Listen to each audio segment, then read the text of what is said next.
In 2020, four friends decided to listen to every one of the greatest 500 albums as decided by Rolling Stone magazine. This resulted in a text chain that celebrated the music, excoriated the order, and led us to making this podcast. We are far from experts. We promise to do almost no research. All opinions are our own, unless you disagree. Please sit back and enjoy Beck Did It Better. We are all the way up to album 120. What is this? Is it 122? Really? Is that all? No. Wow. Let me check. Let me check real quick. I don't think that's 122. Is it really? I thought we. Yep. God damn it! I thought we were way higher than that. We are all the way up to album 122. Well, to be fair, Rob, you're way higher than that. From 1994, it's The Downward Spiral by 9 Inch Nails. Unless it's out of a 100. If it's a 122 out of 100. Matt's making it harder and harder for me to edit this podcast. He's like, when can I hop in where Rob is really going to struggle to edit that part out? Okay. So listen, we are talking about 9 Inch Nails. Now, listen, guys, I think everybody knows this is getting released in about 4 days. That's not good. That stresses me out. So this is kind of our holiday episode. So let's just do our holiday episode. Hey, guys, I just want to tell you, it's another holiday spending with you. I'm so excited. I think this is great. You know, anything you guys want to talk about for the holidays here? Can I tell you a story about I was going to say this for my rolling going, but can I tell you a thing that happened to me at my job? Sure. They did a year-end holiday party. Nice. All of the leaders. Year-end? Did you say year-end? A year-end, not a year-end. Okay, never mind. Party. Never mind. I thought you said a urine, and then I thought you said rear end. And I was excited about both those things. I mean, a year-end holiday party. And I think about you guys more than I should. I'm thinking about you all day, every day. But one of the people who was an executive director in my department decided that when she was giving her year-end recap, she would play the jingle bells. Oh. She would play the jingle bell song, this sound, the whole time she was talking about her team's achievements. And I was like, I was dying. Just dying. I was like, I hope Rob plays these on the podcast. So wait, your holiday party, your manager, your upper middle management, but like the management gets up. So like the then they start talking about all the good things. Like, this is a fucking holiday party. Yes. And this is where they choose to like say like, well, Aaron, he's got 13 direct reports and 11 of them are meeting expectations. So good job, Aaron. That kind of thing. Yes. That's what happened. And she played the jingle bell sound for 5 straight minutes. I'm and totally all I could think about was you guys. I'm just going to do that from now on at work. Wherever I go, this is going to be playing in the background. Zoom call, it's going. It makes you feel murderous after a while. You start to feel real crazy. Rob, can we make it the whole episode? You start to get a little jittery. No, we cannot make this whole episode. It'll make these 9 Inch Nail guys sound a little more appealing if this is going in the background, right? I feel like you guys didn't jump into my urine holiday story joke bit. Guys. I mean, I'm still drying off. Well, I was going to ask you, we often have to explain it now for the kids that listen, particularly Brian's kids. So why would like a rear end, why would that be something that you come to like?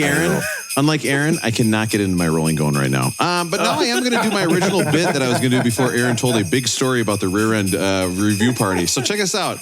Well, you asked us if we had anything to say about it. It's the holiday. Well, no, I did this for a reason, Aaron. I actually plan stuff and make stuff and go ahead. But here's what I planned for today. You said you guys have anything to say. So I think this is a new holiday classic. So I'm so glad. Let's see. What album are we doing today for our holiday special? Oh, good. Yeah, it's 9 Inch Nails. I think this goes along really well. This is going to bring us the holiday cheer for sure. It's almost on? Is it almost? I would say, yeah, this is good. This is a good bit. Oh, boy, Rob's bit not as good as Aaron's. Shit. What? He came up with urine review party. My bit was about your bit. I know, but your bit was better than my bit. It came out. Oh, dang it. It's like if you were one of those twins and you have the little twin growing off of you, and then that little twin, everyone likes him more. They're like, hey, guy, that dude on your shoulder, he's great. And it's like, that guy doesn't even have a name. He's an ingrown twin. Yeah. You know what I mean? He's got little man disease and works harder than everyone. Yeah. He steals the basketball from people in the backcourt. Hey, don't put that scarf on me. They know I'm here. Quaid, open your mind, Quaid. Anyway, listen, we don't have time for these stories anymore. Okay? You have what you want. Don't give the people the air. Let's turn on the radio and let's have another fun song and a good bit that Rob actually is kind of questioning now whether it's going to work. Is this another Scatman funeral dirge? This is not, but I do have Scatman Funeral still up there, so we can hit that. Are you going to let me know when I should jump in and when I shouldn't? I mean, at this point, I would say jump in at any time and actually ignore any prompts I'm giving you because what I just came up with was very, very bad. Whereas you came up with both Year-End Review Party and Rear-End Review Party, 2 hits that are going to last us the rest of this episode and possibly some future parody songs. Let's turn on K-Rob and see what's going on. What's up, everybody? Welcome to K-Rob, K-R-O-B. You know, the nicest thing you can say to somebody when they tell you they have a podcast is, what's it called? The second nicest thing is, what episode should I start with? Because I bet your early ones suck. Oh, true. Yeah. I remember the other day. This freaks me out. I was telling someone about the podcast. I want this to be my life. And I was blown away because this person actually asked, what's the funniest episode? What's the best place to begin? And I said, I don't know. But it got me to thinking. Go get it. It's even slow in this part. It's way slower than you think. Got me thinking, what was the best episode of Beck Did It Better? Well, there's just so many to think of. It's hard to narrow like down. 121 of them. Let's see if I can maybe just think of one. I mean, just one good one. That won't be hard, right? Which episode is number 1? Which one would I recommend? Oh, yeah. I think Ziggy Stardust Bowie is fun. Yes. But so is Prince and Lady Soul by Frank Glenn. Yes. Then there's James Brown at the Apollo. And D'Angelo and Hole have withstood. This is a hard list to write, 'cause no one's ever told us that an episode is good. When you want to hear about, well, maybe they will now because we've changed our tune, right? We're going to be nice to the callers, so maybe they'll call in and tell us they appreciate it. And I want to invite all our fans to a live Year-End Review. Okay, I will be turning on the Zoom. We'll do a live Year-End Review. It's going to be a great time. I'm just repeating the joke, guys. I'm looking for any response besides blank stares. Hey, I think I came up with it, Rob. I think I came up with it.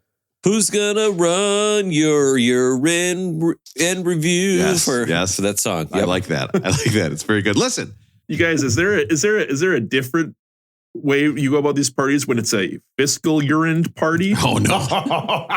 Wait, did you say fistal? A fiscal year-end party? A fiscal rear-end review? Fistule. Yeah, well, but fiscal year-end review. I had that the other day. I was only getting semi-annual fiscal year-end reviews. Yeah. Now I've moved to quarterly. Oh, that's good. Mine's more like a $50, but I think that's good, actually. So here's the deal. Oh, God. I went to my doctor. If you're gonna pay for it, right? I mean, you can probably go monthly if you wanted to, right? Yeah. Calendar. So here's the deal. I went to the doctor and the doctor's like, your heart is so big. And I said, thank you so much. And I started to walk out and he said, no weight. And I was like, you're not going to take my weight? That's great. My old doctor was so concerned about it. All right. That's a bit I did with my 7th graders today. And they were mortified. They did not like the thought of their teacher dying of heart disease. All right, listen, I've got 3 guys here who called the band Nin. And they were wondering, when do these rats come in? You know what I mean? The rats of... Oh, I love that movie.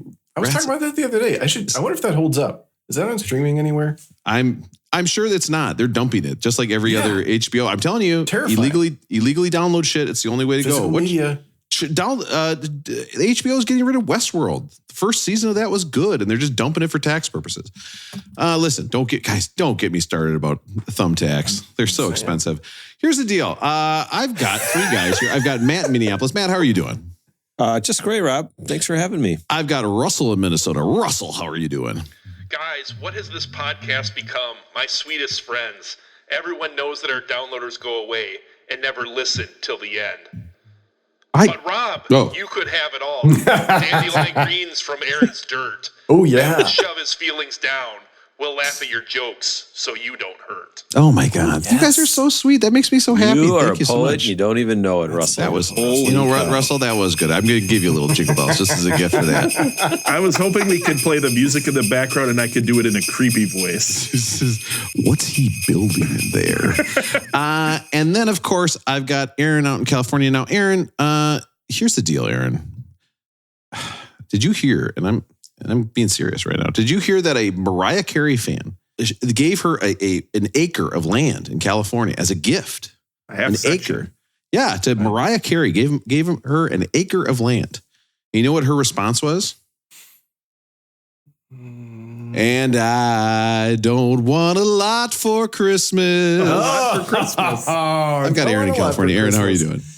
I'm doing great. I don't want to tell you that I want to fuck you like an animal. I'm trying to avoid using that. Aaron, that quote. Seriously, we couldn't even make it that far without someone doing it. I knew that one. I knew it, you dummies.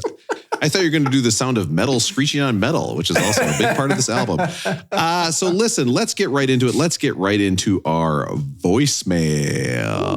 Kinder, gentler voicemail hand. And I'm trying to find a song that's not that bad. Rob, here we you're go. not going to let our listeners violate you, are you? You're not going to let our listeners desecrate you, are you? Desecrate you.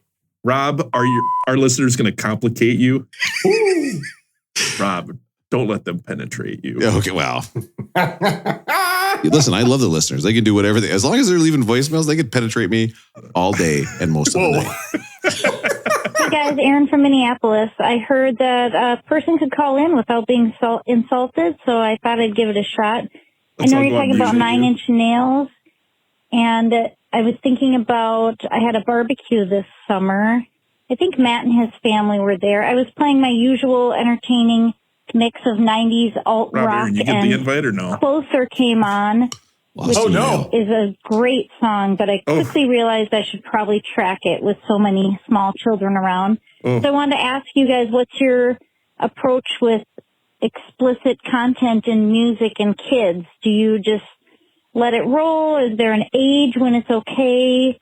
Or do you kind of go with the, this is all art, so it's fine approach? I don't think my parents ever paid attention to what I was listening to. Good question. So I think it was different for us. We listened to all sorts of nasty language in our music. But just wondering what your thoughts are on that. Thanks, guys. Bye. I have two great jokes and then a statement about this. All I want to do is zoom, and a boom, boom. See, it was much more poetic back then. Yeah. Number one, I like big butts and I cannot lie. My invitation to that barbecue, okay, is a lot like my last doctor's exam. It must have gotten lost in the mail. You know what I mean? Like I didn't get it. Second of all, you lost your doctor's exam in the mail? No, the doctor would put his hand in my butt. I didn't.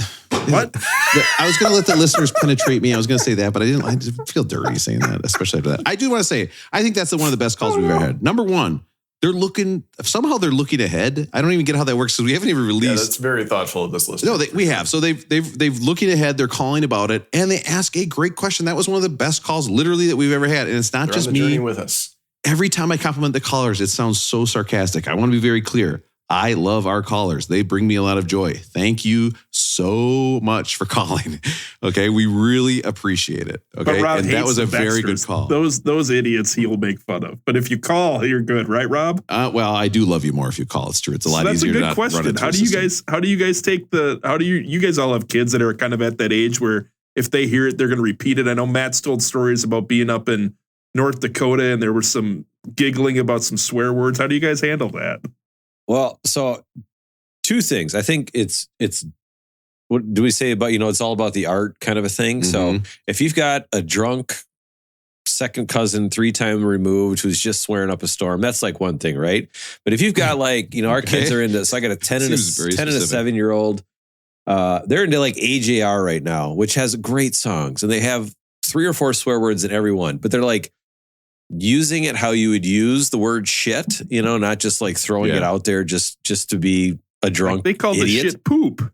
Yeah, that kind of stuff, right? And so Sarah brought up a good point. It's like, well, would you rather have them listening to it like in proper context or like having their little buddies on the playground, like trying to figure out if this is how you're supposed to use it and they don't know how to use it and they don't know where to use it? Personally, I didn't really think too much about it, but Sarah brought it up tonight even. We were listening to AJR and Eddie said shit. And I go, oh, Eddie said shit. Like and Sarah's like, well, yeah, that's what they say in the song. So he's just singing the song. So I'm like, all right, sounds good. That makes sense to me. But yeah, and that's I don't know, but it feels like 6 or 7, maybe. That's about, like you can't have 4-year-olds going around saying shit all the time. But you can play a lot of stuff up before that. I mean, I played dirtier stuff when he was 0 to 3 than I do now because they're not going to repeat it. Of course. But then there's a point where they might ask. But the touch point for me is that I don't remember how old my younger brother was when we were listening to the Top 40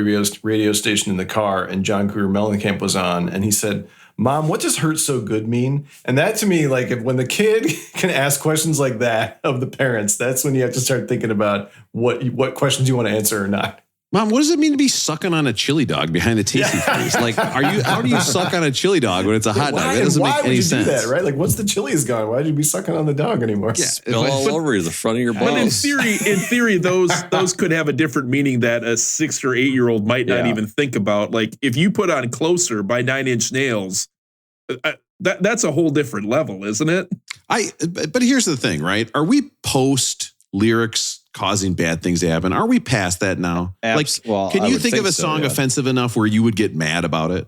I can't possibly think of one. I mean, I shouldn't say that because Aaron's looking right at me. He's like, I could actually think of a song that made me mad for a long time. It was that Neil Young parody. Made a number of members of my family mad. At me, Sweet Rob. I'm a nice guy. But I do think too, like my kid now is at the stage where she listens to, like, she just casually swears around the house. And I tell her, like, you can't do that. But there is nobody on earth who swears more than my wife. My wife is swearing all the time. Like, my kid hears swearing all the time, but ironically, I don't want them to hear swearing. But I can't think, like, if they were listening to music, I got to admit, if they were listening to this album, instead of swearing, I would be more worried if they were listening to this album. Like that would be a kind of a scary thing if my kid was listening to it. I mean, my whole issue is the entire hip hop genre is problematic for kids. And so that one is tough for me. Yeah. I played a lot of it when he was younger, but I can't swear myself a lot of the words that, in particular, the misogyny. So I like that stuff. Right. I'm going to have to temper while he's growing up, especially raising a boy. Like, you just can't have stuff with like the B word and, some of the like I cannot play Snoop and Dre at all. Like, no, that's a full on not happening in the house. When your kid gets to my age too, that can be a talking point. You know what I mean? Like, I've talked to her about why that music exists and why but that was a thing in one planet. Yeah, but Matt's got a thought on that. I just wanted to point out that I'm actually a good parent. Okay, it's not just my foul-mouthed wife. Alexa will often let you play radio edits, Rosie. Just I don't know if you're an Alexa person, so you can play, tell her to play Alexa radio edit version. And you bring up a great point. Like, there's a difference between swearing and then like just all of the bitches and hoes and what they're going to do to them and all that stuff. Like, it's just, that's a completely different genre, right? And so you can't play that in the house. Can't have that at all. No. So somebody says shit or, God damn it or something, as part of a song, like that's way better than a lot of things. Some of these other questions I have to answer. My favorite story about lyrics, though, is that my wife did get in trouble growing up. Of course, I never got in trouble growing up because I was constantly listening to They Might Be Giants. So I was like, Triangle Man. And my parents are like, doing the things a triangle can. Particle wins, particle loses, particle man. It was like that and Weird Al. And so my parents were like, actually, we're kind of worried the other way. Like, this he's a little too straight edge for us. Yeah, we need to drop him off at Hollywood Video in the adult section. Will he move out? He's always here. Jenny got caught when she was in middle school singing the song, You've Got to Lick It Before You Stick It, which, of course, you're hearing in the background right now. Okay, and not because I put it in, but because Aaron is actually playing it. He's got it as his theme song, his walkout song. He's got it. So I didn't know you can bend that. Look at that dance move. Yeah, that's pretty bendy, Rosie. Yeah, that's pretty good dance. I've been working on it. But I just think it's so funny that to be like, what did you just say? Did you say you've got to lick it before you stick it? It's like, no, I didn't say that. Like, you arguing. Rob, Does your wife ever use foul language in, say, an Uber, and you have to like tap her and remind her like, hey, we're in mixed company here? Or does that ever happen? Hey, I ordered this, and this is on my rating. Yeah. If it was on your rating, I could care less. This is on my rating, so this goes on my score. I'm just curious. That sounds. I don't know, because that sounds so familiar, but I really don't want to compare people because it sounds like it could be that related. did happen recently, and I got talked to about that. So I'm just not going to do that. Like very closely related to something your wife would do, but not exactly. Rob, has your wife ever been critical of like the talk radio that the Uber driver's listening to? No. You have to remind them there's 3 people in this vehicle.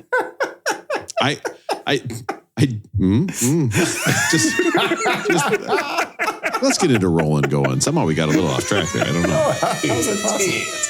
It is funny, though, to be playing at a barbecue. You're at a family, and then Closer comes on. Like, can you imagine? You're at a barbecue. That's gotta be turned off. You got to turn that off. That's so great. You're like, it has to be turned. It has to be. No, tracked. that's right. That one's got to go. It's also not like a great vibe either. It's not like you can just enjoy the song and ignore the lyrics, right? It's like, what about it might be the best vibe out of the 18 songs on this album. What is a better vibe than that one? What's the second or third track that's kind of jazzy? There's one that's like a little bit like kind of. Listen, I don't know. Listen, you pieces of shit. We're not to that part of the show yet. We're actually into rolling going. I don't know if you heard the sting. Okay, so let's get into rolling going. Aaron, how's it rolling going with you? It's rolling going. I called you a piece of shit. Appreciate you, Rob. It's rolling going good. I've not really talked about any kitchen adventures lately. Tonight I feel like I almost perfected my stir-fried noodles. They didn't stick to the wok. I think I got the wok right where I want it. I felt really good about the noodles. Bacon fat? No, I got some new seasoning wax that's made of beeswax, grapeseed oil. No, I can't remember the other. No, you're not cooking. Shut up. You're not cooking with beeswax. No, I'm not. No. I'm using it to season the wok, and then I'm cooking with grapeseed. And then you're cooking on that. Rob, just because... So you're cooking with beeswax. Rob, time out a sec. So. Time out a sec, Rob. Just because we're nice to the callers now doesn't mean that you can be mean to Aaron again. You can start coming at me a little bit. You can start attacking me. But man, you're so sweet. What would I even get mad at you about? I can't even imagine. First highlight, got my stir-fry noodles down pat. So anybody wants to come visit and have some stir-fry noodles, I'm here for you. Second, had the big two big holiday concerts at school this week. So we did one on Tuesday afternoon. How talented can a 5-year-old be? Two concerts? Well, yeah. Well, one was for school and one was for the aftercare program. So the school one was the kindergarten through 3rd graders sang a song together in the middle of the school day. So we went over for that one. And you had to go to 2 separate shows? Yeah. And then the last night was the kindergarten through 5 aftercare program. But the coolest part is he does do hip hop dance class as the aftercare. Yeah. And so they just went ahead and danced to Thriller because it was like that's what they've been training for. So they fucking did Thriller. That was amazing. I did have to. So Wallace was homesick today. Did you say he danced to Thriller? Yes.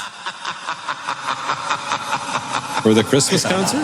Yeah, because they'd been working on it since Halloween. You know what you don't see in that Thriller video is Michael Jackson take a shit as a wolf. You know what I mean? Like he turns around, he's in the varsity jacket, he turns around. That's scary. But if then later he's like spinning because he has to take a dump somewhere on the lawn, not as scary. Okay, keep going. Rob, you should see the new meme I created with Belle picking up Michael Jackson, the wolf's poop. And in the same dog park is Michael J. Fox from Teen Wolf. Teen Wolf, yeah. And then there's this thing where he drags his butt across the ground. You're like, is that a problem? Or what's the deal there? And then you take him to the vet and it's Dr. Conrad Murray. Give me that milk. What kind Vincent of milk? loves that Conrad Murray bit. What kind of milk is it, Rob? Oh, give me that mama's milk. Come on, give me that milk. I gotta go to sleep. Gotta do it. I gotta sleep. Did your son have a solo aired where he talked about Bobby's milk or anything like that in the Conrad Murray voice? No, he kind of created his own solo because they both did the Thriller and they did Rudolph the Red-Nosed Reindeer. And he did have to, like, he clearly had to pee super bad during Rudolph. And both of us were in the audience, like, he's going to wet his pants. Like, he's doing the thing. Like, this is terrifying. And then he just... Vincent, no. That is actually, that's too far, Vincent. You don't laugh at that, okay? And then that's a traumatic he was, thing. like, clearly had to pee super bad. And then he announced to the whole auditorium that he had to go pee and ran off the stage. And he made it to the bathroom. So props for him. Like, I was very impressed. It was a Yur-End concert, right? It was a Yur-End Christmas concert. Yeah, he put the Yur-End in Yur-End concert. So God. he totally nailed it. I was so proud of him. Well, see you guys later. That was the perfect. And usually this is a joke, but this time I'm serious. I think I was waiting for you to hammer that, Rob. It was like got a T for you. I mean, we talked about the album a little bit, right? This counts. Yeah, we're good. So, Aaron, I was going to ask you though. So you and your wife are both trained, skilled musicians, singers. I think your wife sang. I don't know if she was an opera singer too, but both of you are very talented musicians that were at one point. Thank you. So do you guys have a higher expectation when you see your son up there, and instead of like hitting the low note when he's supposed to, he's like running off stage? Were you like disappointed as a parent? No, absolutely not. No, the expectation. You get it. The expectation is purely that he's enthusiastic and participating. And we're the people whooping it up in the crowd. The crowds are too chill. I don't know. It's like people got to be making some noise. Yeah, if he's happy with it, he's engaged. That's what makes me happy. I told you what my dad used to yell. Like, he'd come to a soccer game, right? And he thought it was the biggest joke in the world to yell at his kids. It was a perfect time for him to make a joke. Okay. So here I am. I'm like 10, 12, 13, all the way up through high school. And then with my sister too, he would yell out, "Hustle, don't you care?" And he would just say, "Hustle, don't you care?" And he would laugh. He thought that was the funniest thing. And I was like, well, I don't know. It feels like that adds layers to all the times that Rob's mom yelled at Rob for making everything a joke. Like, it feels like, I don't know, maybe there's some misplaced aggression there.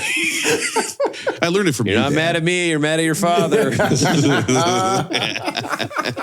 All right. And the last thing, so he promptly then got home from the Christmas program and had a fever in the night last night, was awake in the night, had to stay home from school today, which made it not, so it's been a tough week to try. Like, it is Christmas music in my house 24 hours a day from the day after Thanksgiving up until Christmas. So it is not a great time to be trying to listen to Nine Inch Nails. So I had to get through it. And then today I listened to the first half while I was working out. And then I came upstairs and my wife had to go to an appointment. So then I was like, all right, well, it's just me and Dub. I'm going to play the second half of the Nine Inch Nails record out loud. So I can at least get through it. Yeah. Well, and he was in the middle of some like very involved imaginative play. So he's got some kind of like stick that is I'm not sure what kind of weapon. And so he was like, "Dad, this sounds like laser music." So he was kind of into it. Like, he enjoyed the laser sounds. He was like, "Dad, what does that mean? The needle pierced the bone?" To see if I could feel. What does that mean? So, Aaron, now listen, unfortunately, your ruling going is wrong, because all we care about right now is that we have not recorded for about 2 weeks, for about a week and a half here. Aaron, is the lightsaber still in one piece? Does that lightsaber still exist, or is it now smashed in the garbage somewhere? 100%. He got it out today. And I made reference. I said that price per use is going down every time. So yeah, they were playing with it today. It's still looking good. Yeah. All right. That's enough about me. How's it rolling going with Russell? Rolling going. Things are going good. I didn't go see Rob's house, but I was actually in, as Rob puts it, the greatest city in the world, New York City. I was in New York for work a few weeks ago. And I gotta connect with Rob. At one point, Rob and his wife Jenny, she used no foul language when she was around me. Rob must have patted her on the leg at some point. I was squeezing her tricep the whole time, very tight. And so I ended up going to with Rob and Jenny. We went to a champagne bar and we went to a comedy club, which happens to be the exact same thing we did the last time we went. And so I was going to ask you. So Rob did a really nice thing. When I was out there, we were going to meet up, and he kind of gave me two options. We can do this thing or this thing. And one of the options was essentially a repeat of what we'd done before. Yeah. So when you guys go to a new city, or you're like traveling, do you guys ever find yourself just enjoying the thing you did last time? And do you find yourself doing the same thing over and over? Yes. Hell yes. Yeah. There's nothing wrong with that. You can't experience the whole world. Like, if you find something you enjoy, you got limited time to be there with Rob, do something you know is going to work. I'm telling you, I'm going to Memphis again over the holidays. I will be going to Graceland. I love going to Graceland. I've been there a number of times. It is such a hoot to me that this world famous house looks like dog shit on the inside. It is so funny. It looks like my grandparents' basements. But Matt, I feel like Matt, you're more of a like. It feels like you want to explore new things, right? Or am I wrong about that? Yeah, but then so like I've traveled for work kind of a lot. And then I kind of have like just let's call it 10 cities that I got to go to kind of a thing. And so like, it's also nice to know that I know what if I'm going to Dallas, I'm going to stay at the La Meridian in Stoneleigh, and there's a dive bar across the street, and the steakhouse is 2 blocks down. And then, it's nice to know that stuff, right? Yeah. Or like I was in Palm Beach the other day, West Palm Beach, and I knew that this 2 blocks away from the hotel, there's this rooftop bar that's awesome, right? And you look over, you see the ocean, you could see Mar-a-Lago and see all the cop cars that are over there and stuff like that. So, it's good entertainment, right? So there's that. But like, if you're going to like a spot for like 4 days or like where you actually have time to like get out and look at things, that's a little different for me. Like I would rather, try new things. But if it's like, hey, you're in there, you got one night, I like the routine and knowing what you're going to get, if that makes sense. I will say, Rob, I chose the routine because I just thought we had a fun time last time. And so I met Rob and Jenny at the champagne bar. We ordered some champagne.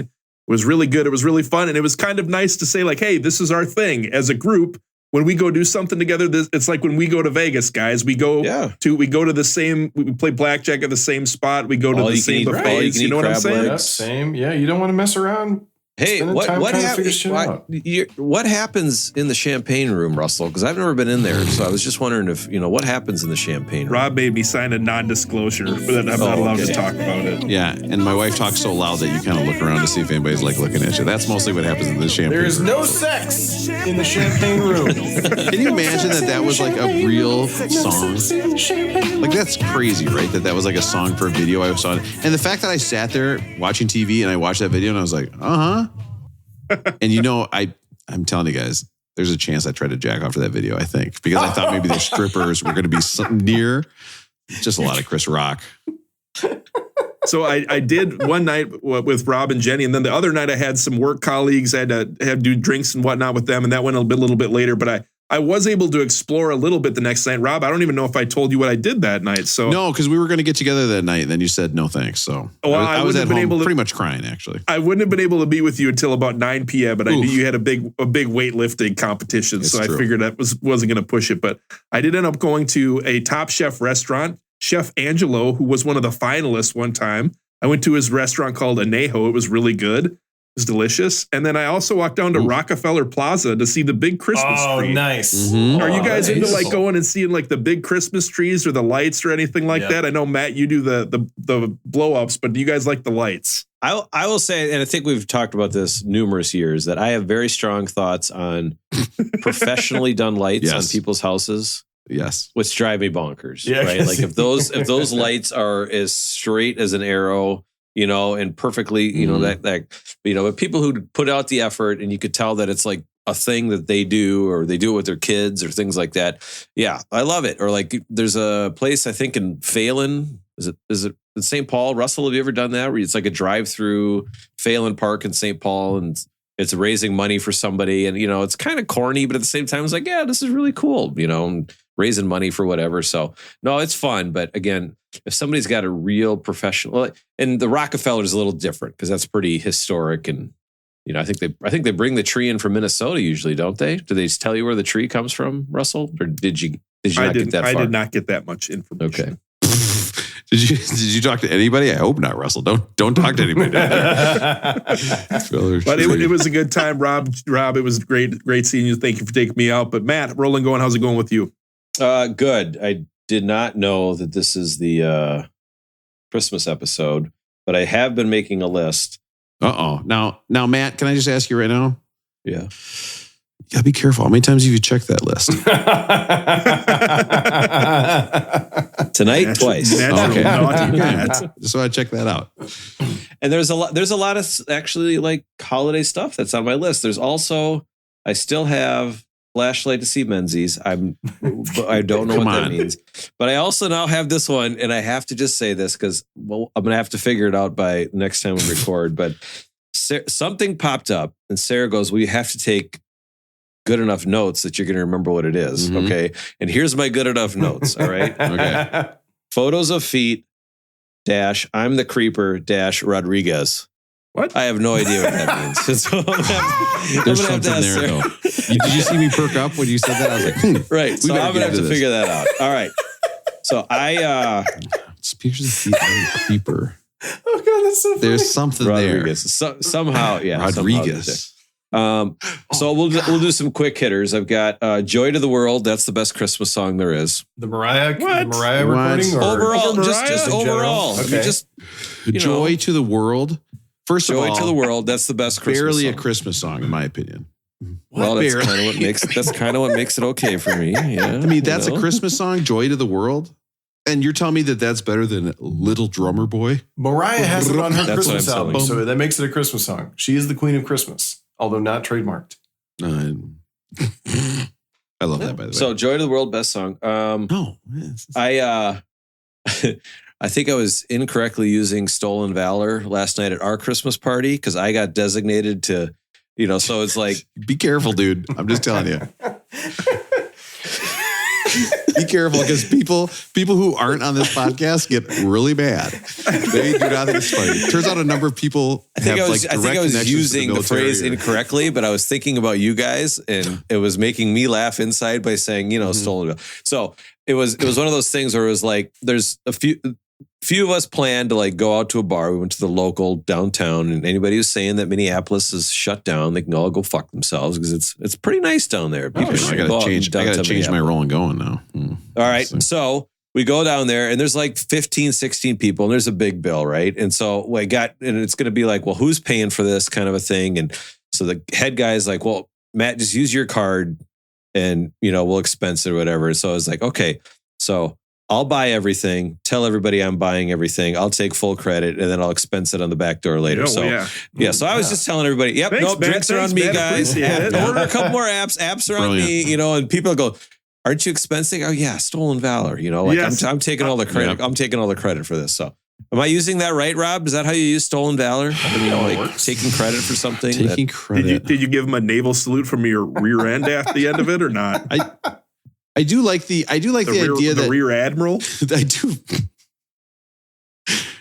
Russell, you're like a fucking Picasso. I mean, we're just sitting here finger painting. You're just bringing it tonight. I feel like a real piece of shit tonight, guys, compared to you. But I'm going to come back with this joke. Okay, you ready for this?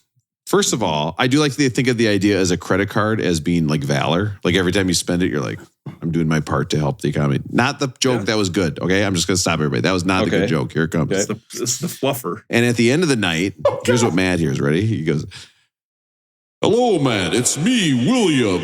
And Matt's like, "Oh, there's the big bill I was talking about. He's huge. Hello. Thank you for getting us those drinks. And also, thank you for your time in the shit in Da Nang. We appreciate it." I was in the shit, face down in the mud. So Matt, did you try to take any credit or but I will say this, Matt, even if you use the company card, if people don't thank you, I think that's bogus. I think they got to thank you for using the company card. Oh, here we go. Enough people know my game to know that, that they could tell that I was just living in the moment, right? And so it was fun. And of course, a couple of the people who aren't very fun, they're like, "Well, you're not really paying for this, are you?" "Oh yeah, I'm paying for it." No, they're going to expense it. You know, like, okay, you just killed Joy. Yeah. No wonder you only come out once a year to happy hour. Nobody invites you any other time. So imagine if you would have had a Bluetooth speaker playing this the whole time behind you. Yeah. It would have set the mood. Hey, a big bill guy over here. Big holiday bill guy. I should send you guys a picture. I haven't been able to take good pictures because it's been a very weird year to try to put up blow-ups this year in Minneapolis, okay? And so I got I can't even imagine what's coming next. I ccannot even imagine. What makes it a weird year to put up blow-ups? It's not that funny. So like my thing is that we're done with like this 20-footers, right? I got a couple of 20-footers. But you can't keep them up. Snow comes, wind comes, you can't keep them up. It's horrible. I'll tell you, when those inflatables get older, I mean, that just happens. It's a natural thing, and you got to kind of deal with it. You just can't do it as much. The 20-footers don't stay up as much. They don't stay up. It takes them a lot more effort to get them up. Yeah, I mean, and then like to keep them up, little touch of wind or like anything, it just it takes it right back down. The blood's got to flow longer. If it's a longer thing, it's got to get through, right? It takes longer to get through there. Makes sense. Just have fans on. They're fans. And maybe it's because you've been inflating it, maybe not during the holiday season, kind of on your own. And like maybe it's gotten overinflated. It's gotten used to a certain way of getting inflated. And it actually is kind of a problem. And maybe we should talk about it. But we're too busy at night actually recording podcasts to actually spend some time together. But that's fine. And inflatables. So I was pivoting towards lights this year because we were at about 20 blow-ups. So I was pivoting lights. So I got lights all in the front of the house, and I actually got on the roof, and we've got lights up and down the roof. It's not quite Clark Griswold. I mean, those are like every square inch is lights. So, but we're getting close. And the new blow-up of the year is a VW bus. Yeah. Santa's driving, and the 3 of the reindeer are sticking their heads out the side. It's wonderful. It's a great one. So but because of all the rain, it's so good. It's been raining, and so it's just knocking everything down. And then it's heavy snow, and so it's been a bad year for. Matt, I got to ask: did you acquire these in last January from Home Depot on special or not? We acquired a lot of them last January, but again, I think have I told you guys this? So Menards, the local, save big regional hardware store, right? Somebody they've got money. I could use that to pay this enormous bill. It's me, Big William. Big William. So they essentially have 11% rebates all year, right? Like you go there, you send in your rebate, you get a coupon back, and you get 11% off. So we just collect those.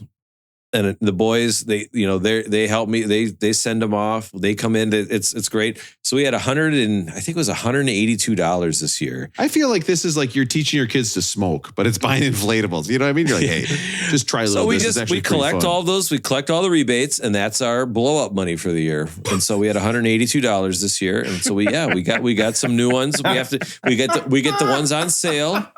We get the ones on sale after the new year, right? Yeah. But then we get the new good ones, like the VW bus.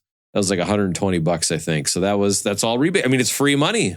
Are there going to be photos of the installation on the Beck Did Better Instagram account? Where can our listeners go to see potentially? Photos but like installation? Show your address. My 12-foot tree ripped. It got too much. It got rained on, and then it got the ice froze on top of it, and so that one. So we're down like 3 of them this year from weather related terrors. So it's not a good year. I've got a gap in between a couple of them. I wish I could move that bus over, but we got too much snow now, and so it's just it's not lining up right. We might just have to take it next year. So this is like talking to Picasso about painting, where he's putting these art. I mean, it's brilliant. Listen, are we to me for Rolling Gone? Do you know any other artists? I know. Twice. Fuck off. I know I quote Picasso twice. Pablo. I had to warn you once about reusing the same foul language too many times in one episode, Rob. Do I need to mark down the Picasso in the notes or not? I'm going to say Degas. See? Did you guys get the text I sent you? Which one? Yeah. So that was the CVS at Washington, D.C. Okay. And guess what? It's another episode of Some people like sex that is tame. For others, they like to treat it like a game. Some love oiling up rubber sheets. Or people like Aaron, they love sniffing feet. Creeper. They're kinks. Rob will explain. Another kink episode.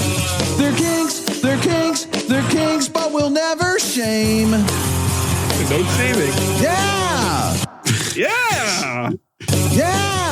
So listen, here's the deal. Yeah. Okay. The Washington, D.C. CVS. Now, this is like a Dwayne Reed for those of you who are listening in New York, both of you. Oh, jeez. This CVS was selling. Aaron, tell us what's in that photo. Okay. Well, it looks a little bit like a dildo. Yes. Some kind of sex toy. They were selling vibrators, and they just said vibrator on them. They did not say like back massager, neck massager. And then if you look, there's a little green one. Oh, hold on. Can I read them? Can I read them left to right? Please read it left to right. right. What's going on there? Oh, it's in the personal intimacy aisle. Yeah. For $23.49, you can get something called the Stroker. For $12.49, you can get Stroker lotion. Okay, so wait a minute. Let's talk about this for a second. The Stroker lotion is half the price of the Stroker itself. Like that would be the most expensive tank of gas ever. But I got to say, if my car helped me jack off, I'd probably pay a lot for gas. I think my favorite, now this is a visual joke, but my favorite part about this text is that just beyond the Kegel toner and the dual vibrating massager is the gingerbread mini village kit. So just right on the other side of one-stop shop, Rosie. One-stop shop. The gingerbread mini village kit. We're not shaming, Rosie. I don't know if you listen to the song. Okay, whatever you're into. If you want to act like you're Godzilla, if you want to act like a Godzilla, using the stroker and smashing a small gingerbread town, you can do that. If that's what gets you off. The third one, it looks like my microphone. And I do want to go back to the idea of a car being good at jacking you off. I think if you made a car that was good at jacking you off, you would have the best selling. In fact, I would say any object. You would have the best selling car in the world if you're like, hey, this car goes 0 to 60 like in 10. I don't listen. It jacks you off, and it's really good. If we invent that, we could buy Twitter.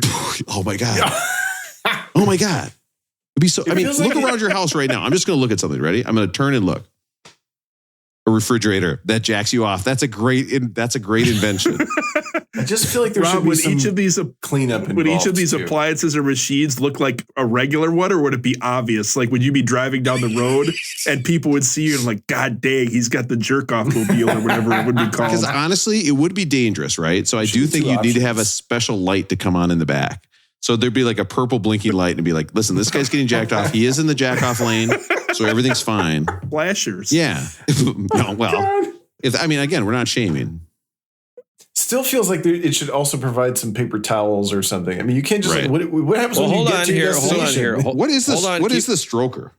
It's a double-sided toy for penis play. Now, why does it have to be double-sided? So just to give you an idea, it kind of looks like a figure. It kind of looks like an hourglass, but the bottom half of the hourglass is thicker than the top. But why would it be double-sided? Are they different like circumferences? And Aaron, don't make a cum joke there. What is happening? I mean, I think Brian probably knows about this, and he's probably explaining it to his kids right now. So maybe if he'd call in, all right, Matt, help us out. Keep going. I think we were all the way up to stroker lotion. Yep. And then, by the way, next to that, we changed color. Do you see the brand name on the stroker lotion? No. Solo. Now come on. You're making a jack off gel that's called Solo. Like These are waterproof. That's terrible. You're done doing it, and you get in the shower, and you're like, I can't get this off. I need milk or something. How do I get this off? All right. So next to this, we've got. Hey, why does it smell like Solo jack off gel in here? What? Couldn't get it off in the shower. I'm covered. You come in and you just look. Your hands are so jelly. You're like, it doesn't come off in water. I don't know what to do. I tried brushing it. It doesn't. It just stays. This is why we let Rob do his kink episode. This is what we were waiting for, Rob. You gotta soak it in like tomato juice, right? Yes. That's the thing. You gotta take yes. Matt. Yes.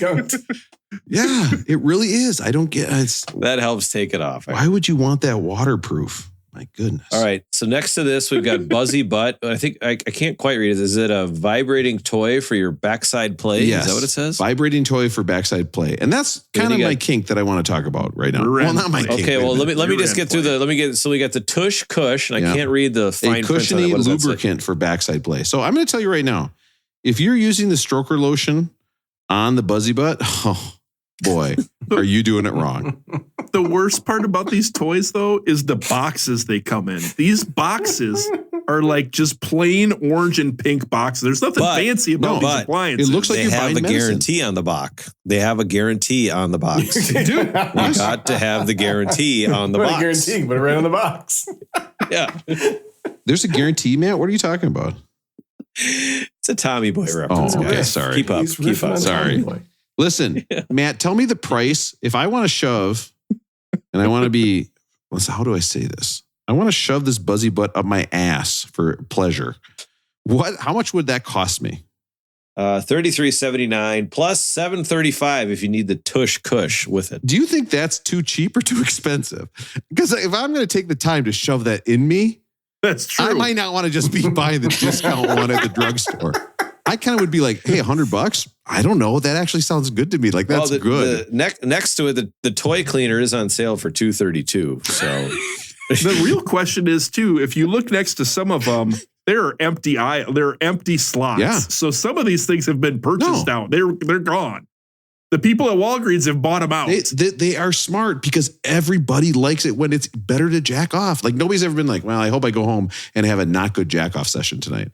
What are you talking about? You seem awful quiet. You haven't bought something from the personal intimacy aisle, have you? There's no good place to jump in. You guys are just you're on fire right now. Do you see how oily Aaron's hands are? And he's got pictures of feet. Aaron, top of his head is glistening. I'm still just imagining if the whole world is just walking around covered in spooge, like nobody's cleaning up. Like, we're just all jacking off on the way to our next meeting. Just like you show up just like fully not sanitary. I want to be clear. The toy cleaner mat is $9.29. The $232 is unit price. So and don't give me, I'm not going to make a unit price joke. Although, you know who would laugh at a unit price joke? All right.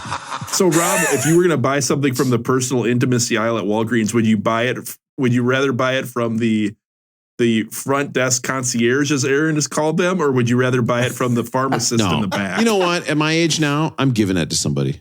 You know what I mean? It's like buying condoms. It's a mark of like, hey, I'm a man. I'm comfortable with who I am.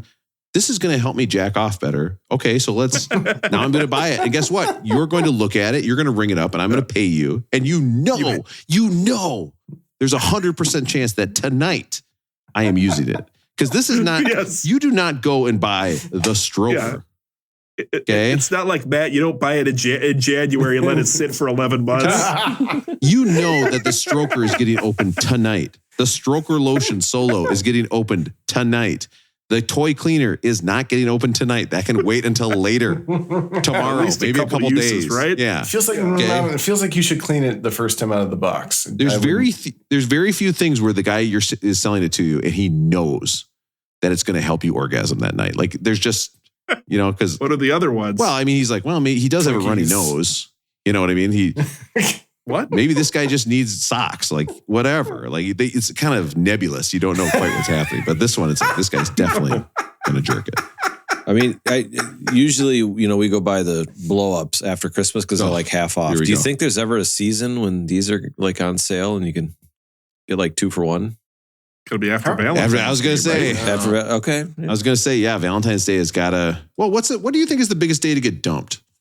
Right? Because that's probably when you have a run on those things. Oh, it's before the holidays. You don't want to spend money on someone. There you go. That's probably, and you don't want to introduce them to your family, right? Or I'm coming over to Thanksgiving. You chose not to introduce them, and they held that against you, and that ended things. Not that I would know. Whoa. Are we going to the dating corner? Oh, wow. Man. Oh, wow. There's some news here. Listen, I will say this. Seeing this thing called the stroker, I'm going to ask you guys this. And could you do me a huge favor? Can we please do Steve Miller Band as the next album? Because I've got a great idea for a song. It's time for Let's talk about the album. On a tee. Yep. On a tee. Some people call me the space cowboy, and some people are putting. Okay, so here's the deal. My Walgreens at midnight, I'm buying the stroker, right? I'm a midnight stroker. Fire. Here's the deal. Listen, we are talking about The Downward Spiral by Nine Inch Nails. This is their second album, although they had some EP stuff where there was some stuff coming out earlier. I couldn't figure it out, and I didn't want to take the time to figure it out. But this is right in our wheelhouse. This is 1994. I think for all of us, that's a huge year for us. Best year for music to be released ever. And it's such a huge year, influential. Like I remember Nine Inch Nails. I never chose to listen to them, but I saw their videos 100 times.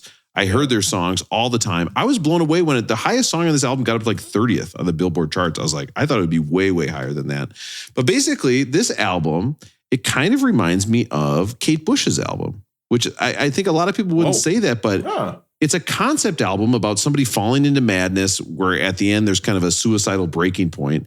I think it's a lot like that Kate Bush album where she was talking about the people drowning in the lake, and it was like using noisescapes and samples and stuff like that. I think I'm actually very smart for saying that. Aaron, am I smart for saying that? You were smart for saying that.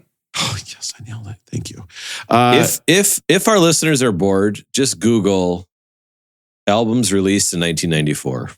It is unbelievable. Weezer by Weezer, Southern Playalistic Cadillac Music, Ready to Die, Vitalogy by Pearl Jam. Vitalogy, right. There we go. So basically what you're going to learn on this album is that Trent Reznor is a giant weirdo. Okay, to the point where he unplugged. He moved. I'm a giant weirdo. The neighbor of Dookie by Giant Green. William. So good. Big William. Live Through This by Hole. So good. Super Unknown, Soundgarden. Oh, that's a good one. He moved into the Sharon Tate house and turned it into the studio. And then because they had written "Die Pigs" on the wall, he called the studio Le Pig. I mean, this is the kind of guy that we're dealing with. This guy is. He's out there seeking out different experiences. He's like the normal life just isn't for him. Like he needs something different, right? Guess, or he's just like pretending. But then you listen to this album and I'm like, I don't think he's pretending. I think he's really like this. This seems pretty real. Did you read that her sister, was it Sharon Tate's sister or something, like ran in? Did you maybe tell us that, so Rob? I thought she that was ran bizarre. into him and, he had made, I think people knew that he lived there at this place and had recorded these albums there. And she said, well, you're like taking advantage of my sister's death. And he said that he went home and he thought about it. And he was like, well, what if this was my sister? And he just cried all night and he realized like it kind of was this humanizing point. And that's a touching story, or it's a story that he totally made up, because that also sounds like a story that you would just make up having that conversation to make yourself not seem like a weirdo, right? Huh? Question mark? Russell, is that libel or slander? Yeah, I just think it's bizarre. There's something disingenuous about it to me, where it's like, I'm going to record an album at this place because clearly he thinks it's cool, right? Or he thinks there's something eerie or weird about it, and then supposedly he meets the sister and now he feels bad. Like you didn't feel bad when you were doing, I don't know. I just think it's, but I think part of it too is this guy's probably 20 something, right? He probably wants to stick out, and and it's just like, if I made a record of all the things I did when I was 20 that are dumb, that would be longer than an hour and 8 minutes, by the way. Fucking long. What if you did a 2.5 year podcast when you were 41 about all the things? No. How many hours of podcasting? As long as I didn't have an episode where I talked about jacking off a lot, I think that would be fine. So Trent Reznor basically was on Lollapalooza Festival tour after his first album and wrote this. He was feeling so isolated and alone that he wrote this kind of starting as a poem and then eventually pulling it into a full album. People say it's industrial rock, which I don't think we've heard yet, right? Have we heard any industrial rock yet? A little mixture of techno, it's kind of a soundscapes. Yeah, I mean, it's kind of a mixture out of kind of that...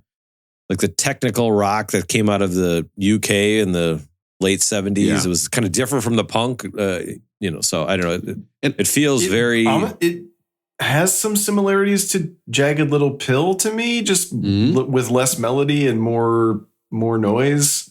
But like same kind of thing. Program drums, do some rock and roll over it. I'd rather Alanis Morissette stole her... everything for Jagged Little Pill from this okay. That's not isn't that ironic? Oh, don't you think? Little too. I was saying that was kind of like the style of the time for a short period, and then eventually new metal came along, and then that Limp Bizkit just killed it all. I particularly liked when Trent Reznor was talking about the Chardonnay he was drinking, the Black Fly that got into Chardonnay. I think it was like in the third song. I thought it was weird, and he said, "I got one hand in my pocket, and the other one has a stroker." And so then. He used it. It was weird when he said, did he go down on you in a theater? Oh, boy. Did he fuck Dave Coulier? Is that where we're going with this joke? What? Something to think about. Cut it out. Cut it out, Trent. That's Joey from Full House. Yeah. He doesn't want to be penetrated. You know how you see that couple where like one person is really attractive and you're kind of like, how did this work out? I think if Dave Coulier married Trent Reznor in the 90s, that would be that couple, right? We're like, boy, what do they see in each other? How did this happen? Right. Yeah. It's like perfect strangers. What does he talk about? Yeah. Just what Janet Jackson said, opposites attract. He's like doing the Bullwinkle impersonation in the Manson house. Oh, no. Holy shit.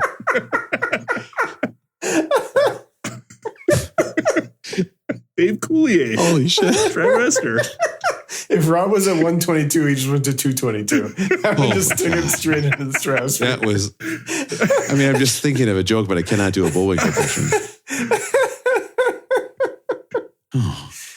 Hey, Rocky, the ghosts of Sharon Tate still haunt the halls to these days. Nope, I killed it. Damn it, I knew I would do that. And don't say anything about me killing it. Don't say it. Here's the deal. is that he also used, like, 1994, you can think about the kind of computers they had, right? Like, I was doing Apple IIe's. Yeah, and I was doing like, let's see, is 4 a prime number? You know what I mean? Like, I'm playing number munchers. This guy's taking frequencies and inverting them to make this album. Yeah. Here lies Big Cock. You know what I mean? Like, because you could put your name on the gravestone. What? Died of diphtheria. On Oregon Trail, you could put your name, when you died, the name stayed on the gravestone. And somehow that was the only thing that was saved in the game. And so anyone in your class that died, when you played the game, you would come upon them.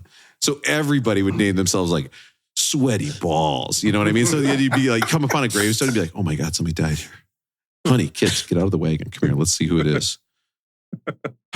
Sweaty Balls. Yeah. Thick dick. I met him at the general store. He was buying 2 strokers. And I was like, 2? Rob got dysentery. They're double-sided. And went to Walgreens. And instead of getting antibiotics, he got the magic wand. I'm looking at my like yearly, use it or lose it spending, and I'm like, kids' medicine or the buzzy butt. We can't reimburse you for the buzzy butt, sir.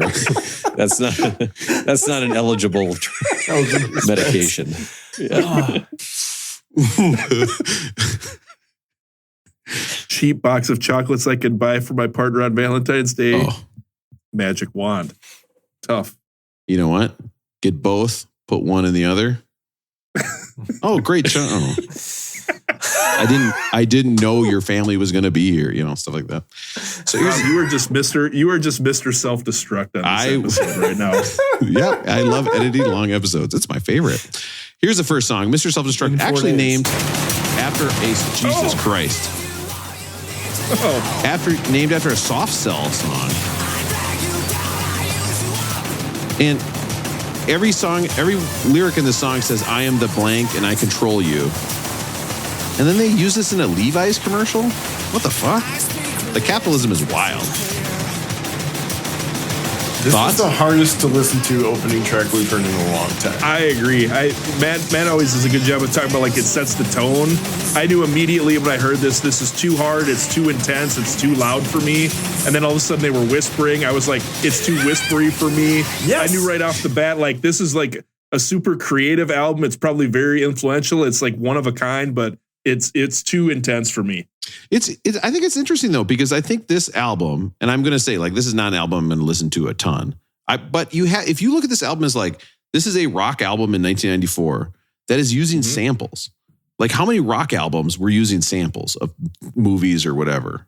Right? The rock albums at that time were a complete opposite of that. So, and then also, I think the other way to think about this, and I think we see this in Trent Reznor's current work, this is a classical album. This is a classical music piece, right? And instead of violins or cellos, and instead of that, he's using computers and apparently metal saws, like grinding on metal, and like he's using these uncomfortable noises in the same way you'd use a flute or a triangle, right?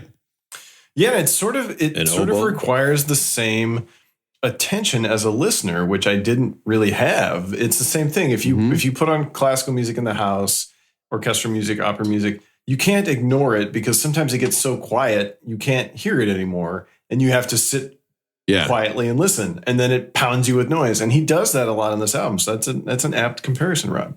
Yeah, pretty dynamic, right? Yeah, like the music of my favorite composer, Pablo Picasso. All right. At the end of that album, we have Adrian Belew playing what they call texture-generating guitar in the liner notes. Talking Heads. And he was also, in King Crimson as well. Oh, right. So this is how the song ends. Russell's just shaking his head. Russell's mad. All right. God, Next up, we have a song called Piggy. Now, the guitarist claims that Trent Reznor thought he was working on his own music too much, and the guitarist's nickname was Pig, and this song was about him. And after this album, he left the band rather shortly, which would make sense if the head guy writes a song about you called Pig. Can you imagine? I just want to ask you, imagine working with somebody creatively, right? And you feel like you're getting along, you feel like you're making things, and they make a song that's mean to you. That would be the worst, right? That would be really, really bad. I know. How do you show up the next week and record your stuff? It's hard. You really have to be a big person, very like, you're emotionally mature and able to kind of realize the forest for the trees here. Evolved. Yeah. The bigger person. I can't remember what we were talking about. I'm so sorry. I kind of zoned out there for a little bit. Did you guys listen to this album on speakers or in headphones? Headphones, because I'm at fucking work. And if somebody heard me listening to this on a speaker at a school, I would be fired immediately. Speakers, but I wish I had done headphones. What did you do, Russell? I did headphones and listen to like Piggy's an example. If people are listening to it, throw on your headphones. It is just jarring because the noise is coming from all over. It's from right to left and it's really quiet. And then it's shocking at times. It's a really good, cool experience with headphones. And listen to this. There's one live drum on this whole album, and it's Trent testing the drum microphones. But he liked the sound so much he wanted to put in the album, so he just stuck it over this song. He just looped it? Now, if that's a true story, I don't know. It sounds like another fake story, but it's uncomfortable to listen to. Yeah. Next up, the song that was stuck in my head all yesterday, unfortunately, Heresy. I was singing this out loud in the school. Oh, God.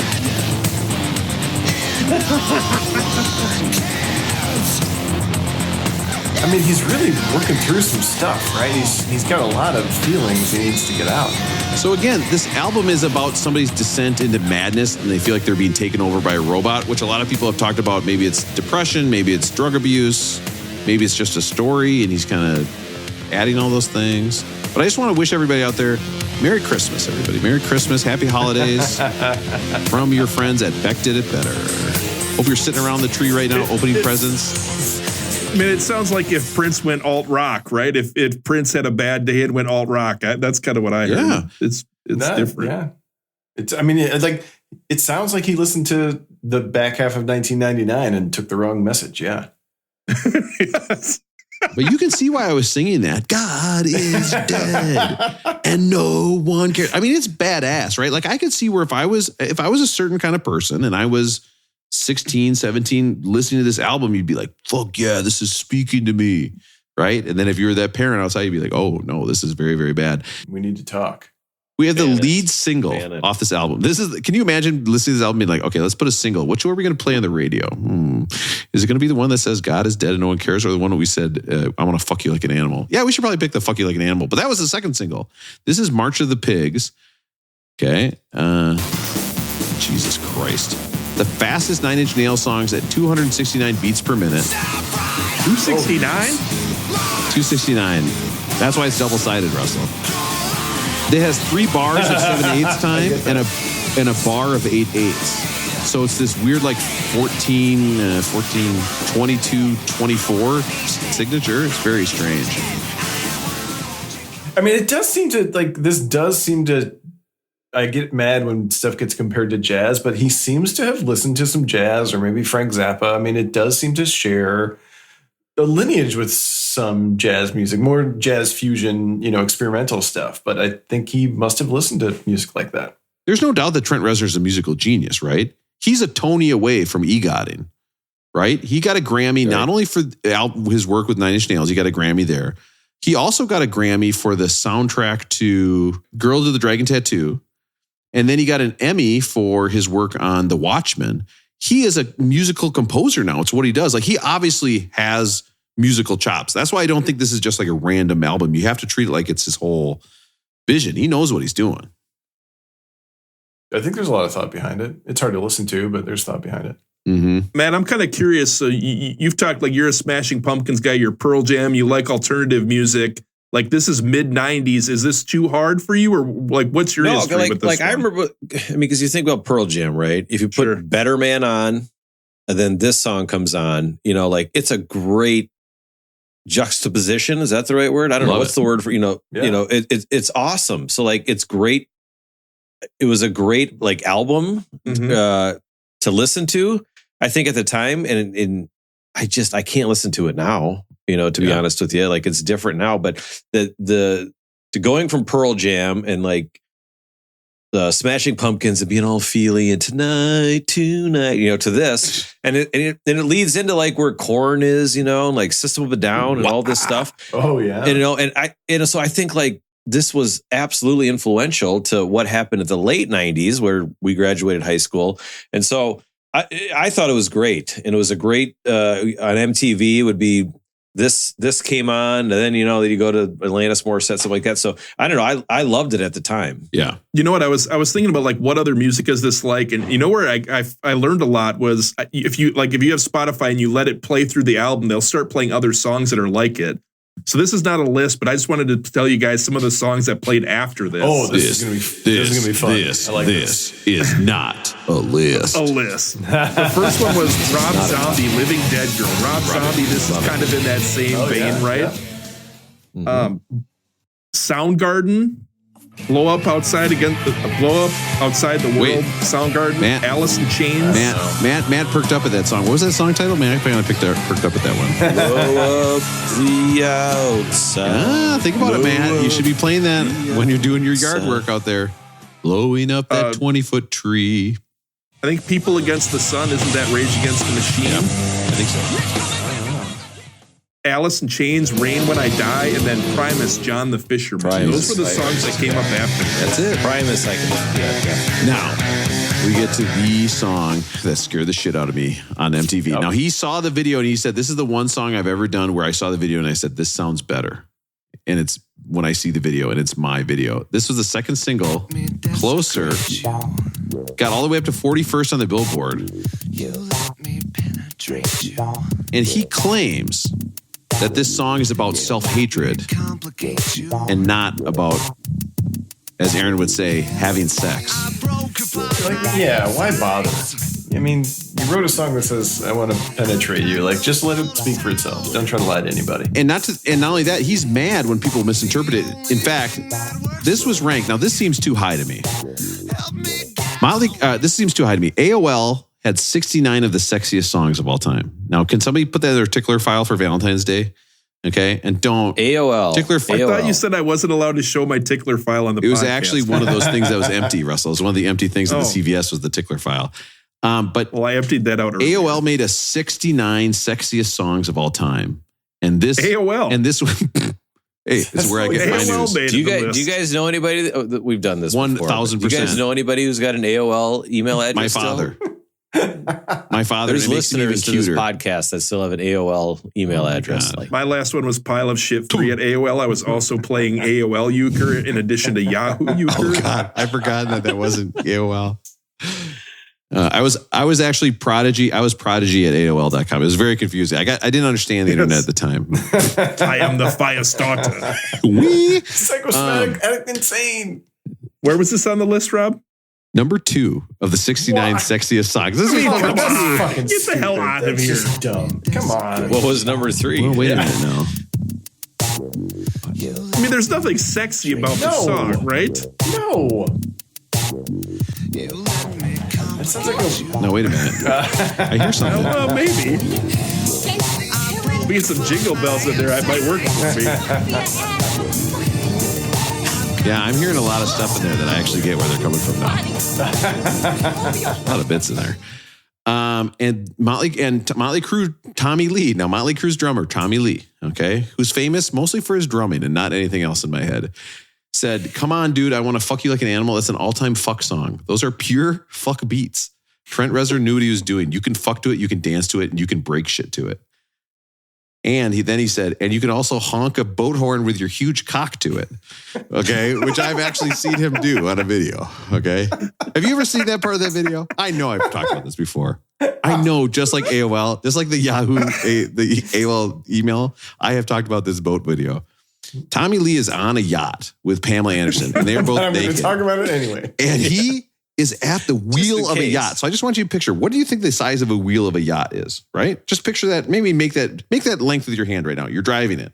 What's the diameter of that wheel, right? His cock stretched across that wheel. It went all the way. He honked the horn with it in the video. Look it up. And by the way, we're going to... He had the diameter, not the radius? We're going to watch it after this record. Don't you guys fool yourself, okay? This is good. We're going to watch this immediately. It was so big, and he could honk... The idea of me honking a horn with my penis is so ridiculous. It's one of the wildest ideas to me. I can't even visualize what that horn would look like. I can't remember what episode it was where Russell rated it highly and noted that it was also a very clean episode. It was a couple weeks ago. Yeah, it was recent. This one, we could get there. Let's turn it around. That's a good point. Let's turn it around. What do you think? Is that a fuck song? Would you guys, is that one you can fuck to or? No. I don't think so. No. No way, right? Like, no wonder AOL is no longer the chosen email provider, right? That was it. Time Warner looked at that list and was like, where did they jump the shark? Yep. Like we think we figured it out right here. Like Rob, you're sitting at home in the basement and you're getting excited. The sexiest song list. And you open it up and that's number 2. Like you've got to get a new email after that, right? Oh yeah. Number 2. Yeah. Like, what is number 3? What's like number 3 and 4? I think what's really funny is the idea of like, imagine if Gmail did that, where it's like Gmail 69 sexiest songs. It's so funny to me. All right, so here's. Okay, so I only have the top 5 because I am looking at a message board at oldlaughingplace.com. What is the internet? What is going on with my life? Anyway. What are the top 5? Top 5. Number 5. Justify My Love by Madonna. That is a sexy song. I do think. Sexy. I just realized how much work I'm making for myself as well. Do Me Baby by Prince. I don't even know that song. Oh yeah, I can hear that in the background. That sounds really good. Prince got to have something on the list, right? I mean, Rob, didn't you do the sexiest song list and they were all Prince songs? Yeah, When Doves Cry is the sexiest song of all time. It's so hot. If Prince would have seen the Buzzy Butt, I'm sure that would have been at least an album, right? He could have done an album on the Buzzy Butt. It wasn't a purple box. You see? What's number 2? I'm not going to make a purple box joke. Number 3 is Love to Love You Baby by Donna Summer. I think that's the one that famously there's audio of her actually having sex. Yeah, and I think actually we've done a list on that as well. Yeah, I think she's actually like having sex in the studio on that one. I mean, you guys, you tell me, like when you're getting in the mood, don't you love to have like audio of other people having sex? Isn't that part of your turn on or not? That's why I got 2 TVs in the bedroom. Do you really have 2 TVs? Oh. Is that true? Oh, okay. I was going to say, that's baller. One on the north wall, one on the south wall. You just never know. I mean, I would say, let's see. What's number 1? Some people have 2 TVs and some people have STDs. Number 2 is Closer by 9 Inch Nails. No. Okay. And number 1 is Let's Get It On by Marvin Gaye. So this is a wild playlist. If you play that in order. The best part of this message board is at the end of the list of 5. What did it say? What was the person's comment? What did the next one say? And then the next one says, I like Prince's Soft and Wet. Oh, I used to really like Closer by 9 Inch Nail, but now it just kind of bugs me. What? Come on. Some people would say it's a holiday song. All right. Next up, we have Ruiner. Now, Ruiner is a term he uses for anyone in political power. And this is kind of that back half of the album, like Kate Bush, what I was talking about, where you see this descent into madness. This is where, I don't know, Russell, if you're going to ask me about his voice or not, but this is where, there's like a good dance song in here somewhere. Yeah. But then I think he ruins it on purpose. I think he takes something and it sounds pretty and he wants to wreck it, like the Tyler Durden thing. But yeah, I think there's a good dance song in there and then he just screams on it. Well, according to Wikipedia, he started out in synth pop bands in the early 80s. I get it. The one thing I read is that I don't know if we talked about all the people in the band, but my understanding is Reznor played all the instruments on a lot of these songs, right? For the recording. I never actually knew there were other people in 9 Inch Nails. I thought it was just him. So I read that Reznor, if you go on Genius, a lot of these songs, it just says all instruments, Trent Reznor. Wow. I didn't realize that. And so it made me start thinking about the greatest songs ever where one person played all the instruments. Oh, okay. So I thought we could do a list. That sounds great. Got any Smashing Pumpkins on this list, Russell? Or another? Actually, Matt, we can discuss that. Okay. Russell, can I be honest with you? And this might explain why the podcast is going the way it's going tonight. I thought for sure this is a list about having sex, about songs about having sex. So as we go through the list, just keep in mind that it's kind of a double entendre because I also thought it was about having sex. So, well, some of them might be, but some of them, like the third song of this list, I don't see, or the fourth song, I don't see how you could have. I got to admit that third song, I was like, wow, Russell's really going to bring this home with this part. He's got a real sweet tidbit to tell me why the third song on this list is about sex. So a couple things we needed to mention. One, we've covered this with Stevie Wonder a number of times, right? He did Higher Ground, Village Ghetto Land, Living for the City. Yep. Stevie Wonder played all the instruments on all that. We've done Stevie Wonder before, so we're not putting Stevie Wonder on the list. He's in a category of his own, right? So we're not going to revisit Stevie Wonder. Got it. But when we talked about Stevie Wonder once on Intervisions, Matt actually brought up that Beck had played all the instruments on one of his songs, and I actually listened back to it, and it was kind of insulting. Matt and Aaron both said, no, Stevie did it better. We tried to do, Matt did his Beck did it better impression, and you guys both said, no, Stevie did it better. So I want to give a shout out to Matt. Go back and listen to Intervisions because Beck did play a lot of instruments too. By the way, one of our better episodes is on our list of top episodes. We also talked, I believe D'Angelo played all the instruments in Left and Right on Voodoo, Aaron. Aaron, I know Voodoo is one of your favorites, but we've talked D'Angelo before. Yep. And then we've also talked a lot of Beatles before, but Paul McCartney, I understand essentially when he did McCartney 1 and 2, he did all the instruments on those albums, is my understanding. Is that right? I think when he went solo, he went full solo. Yeah. So none of those groups made the list. Stroker. I know we've talked a lot of Prince before, but we're doing more Prince anyways because Prince has got to be on this list, right? Yeah. So this is a song we've talked about before. I think Rob brought it up on the Sexiest Songs Ever. From 1978, this is Soft and Wet. From his first album. Is he playing the finger cymbals here, Russell? Did I hear some finger cymbals back there? Well, remember Matt listed all those off the one time.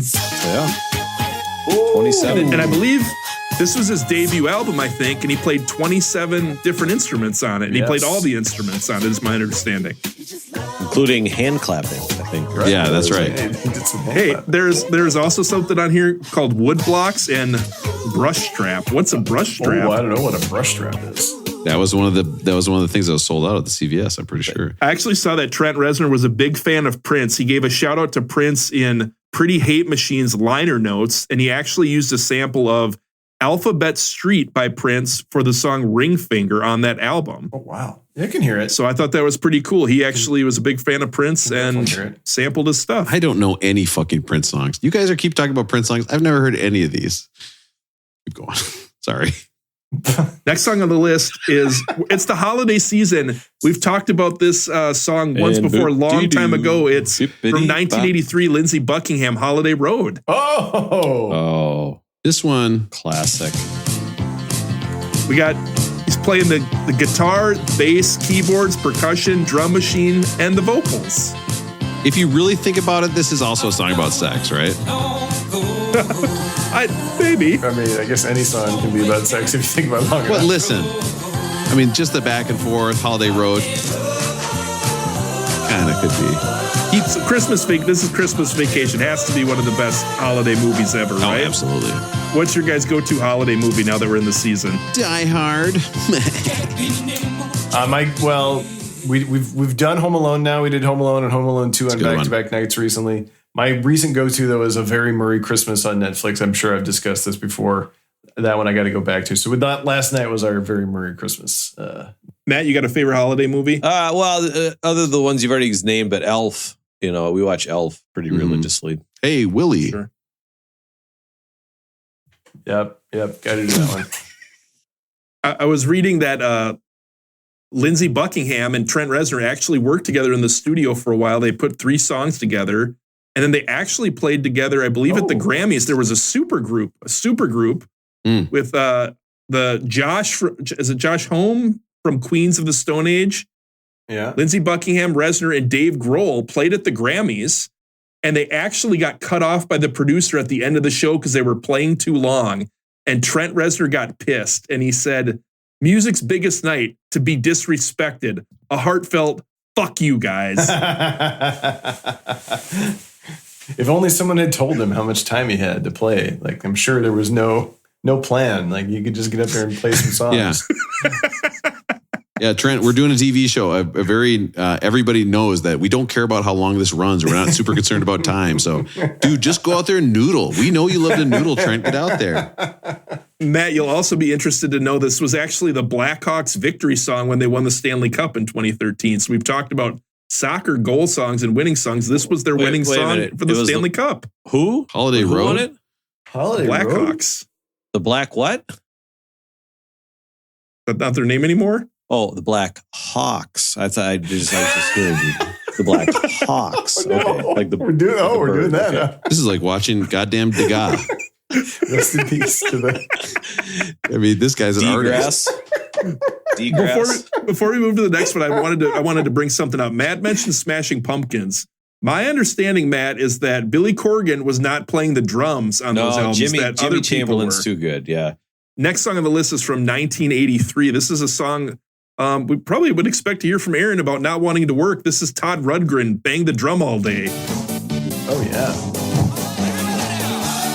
You could see my point of view here too, Russell, right? I mean, this could be about song, sex, I suppose, right? I mean, this could be like, I don't want to work. I just want to bang the drum all day. That kind of sounds like you need some solo lotion. I mean, how long can you really bang the drum for? All day or not? Well, see, that's the thing is I collect rebates. That's where that joke should have been. That's where that joke belongs, right there. It feels like it'd be a great song to play at a sporting event. I can't really think of which one. It's interesting, Aaron, because the Bengals have used it for their song. Okay. I believe the Colts have used it for their touchdown song. Excellent. And actually, the Rams used it as their Super Bowl song in the 1999 season. So, I remember that. As far as I know, there are only 3 teams in the league that have ever used Bang the Drum as their scoring song. Those 3 teams. Man, that greatest show on turf, that was so fun. Every time they were probably the best team to ever use that song, right? Absolutely. So in that song, Todd Rundgren was playing the cymbals, the snare drum, the drum machine, the bass, and whatever the Roland Jupiter is. Oh, a Roland Jupiter. Wow. Roland Jupiter. Wasn't that the name of somebody's girlfriend that we just talked to? Yeah, that was Van Morrison's girlfriend, I think, was Roland Jupiter, right? Or no, that was Janet Planet. Another thing is Trent Reznor, clearly influenced by Todd Rundgren. He said, he's a hero of mine. His records, his songwriting, his production, and his musicianship all played a huge role in shaping me into who I am. And I still listen to him today. He's a wizard. Wow. I don't know a single other Todd Rundgren song except for Banging the Drum All Day. Maybe I should get up on he's Todd on the Rundgren. list, isn't he, Matt? Gandalf, Voldemort, and Todd Rundgren. Mr. Wizards. And Bradley Beal. Yeah.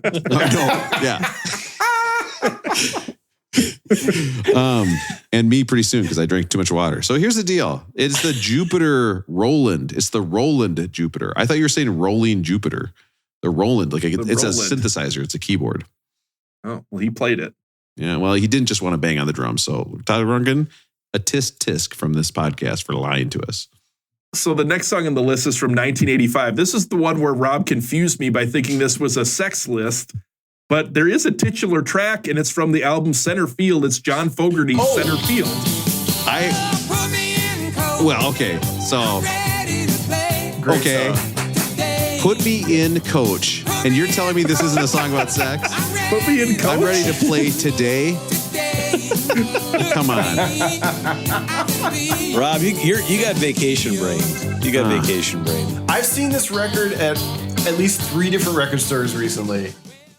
And I can't figure out, like, when you start to see the same record in multiple used record bins, like maybe it's just the one song that's good. But every time I see it, I think, God, that'd be nice to have in my collection. But I've never listened to the whole record, so I haven't done it. So you're telling me that guy fucking did the claps on that song?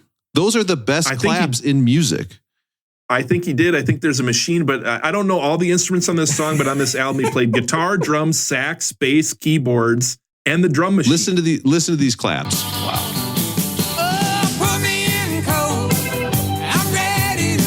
Go get it. Here. That's a machine. You're right. Unless John Fogerty has a perfect hands. Todd Rundgren is number 396. It's on the list. All right. We will get to a Todd Rundgren list. Are those the only Interesting claps thing, in you that guys song? remember the lyrics, a rounding third heading for home, a line taken from Brown-Eyed Handsome Man by Chuck Berry. Ugh. And now when we know what we know about Chuck Berry, Brown-Eyed Handsome Man has a whole different meaning.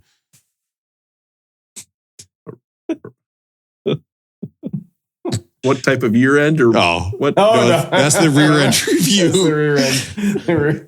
Oh, no. Matt, you'll appreciate this. You were a baseball player. There's only been one song that's ever been honored / inducted into the Baseball Hall of Fame, and it's Center Field, the 2010 Hall of Fame. Part of the induction ceremony was celebrating this song. It's the only song to ever make it into the Baseball Hall of Fame, and it gets played nonstop at the Hall of Fame too. Public domain. Really? Yeah. Nonstop? I thought it was interesting. Take Me Out to the Ball Game, 7th inning stretch. That's not in the Hall of Fame. Oh, one other thing you guys would get a kick out of. I was reading another one of those message boards. They were talking about bands where really one artist was doing all the music for the band. And they were saying that when Fogerty was with Creedence, they should have called him Fogerty and the Creedences. And then they listed some other ones. So see what you guys think of these. Okay. Chicago. Rivers, Cuomo, and the Weezers. Oh, I like that. That's kind of catchy. That's catchy. Billy Corgan and the Smashing Pumpkins. Yeah. Matt would disagree. Trent Reznor and his 9 Inch Nails. Yeah, I like that. And then the last one, Adam Levine and the Maroons. No, hell, PJ Morton would have something to say about that. Yeah.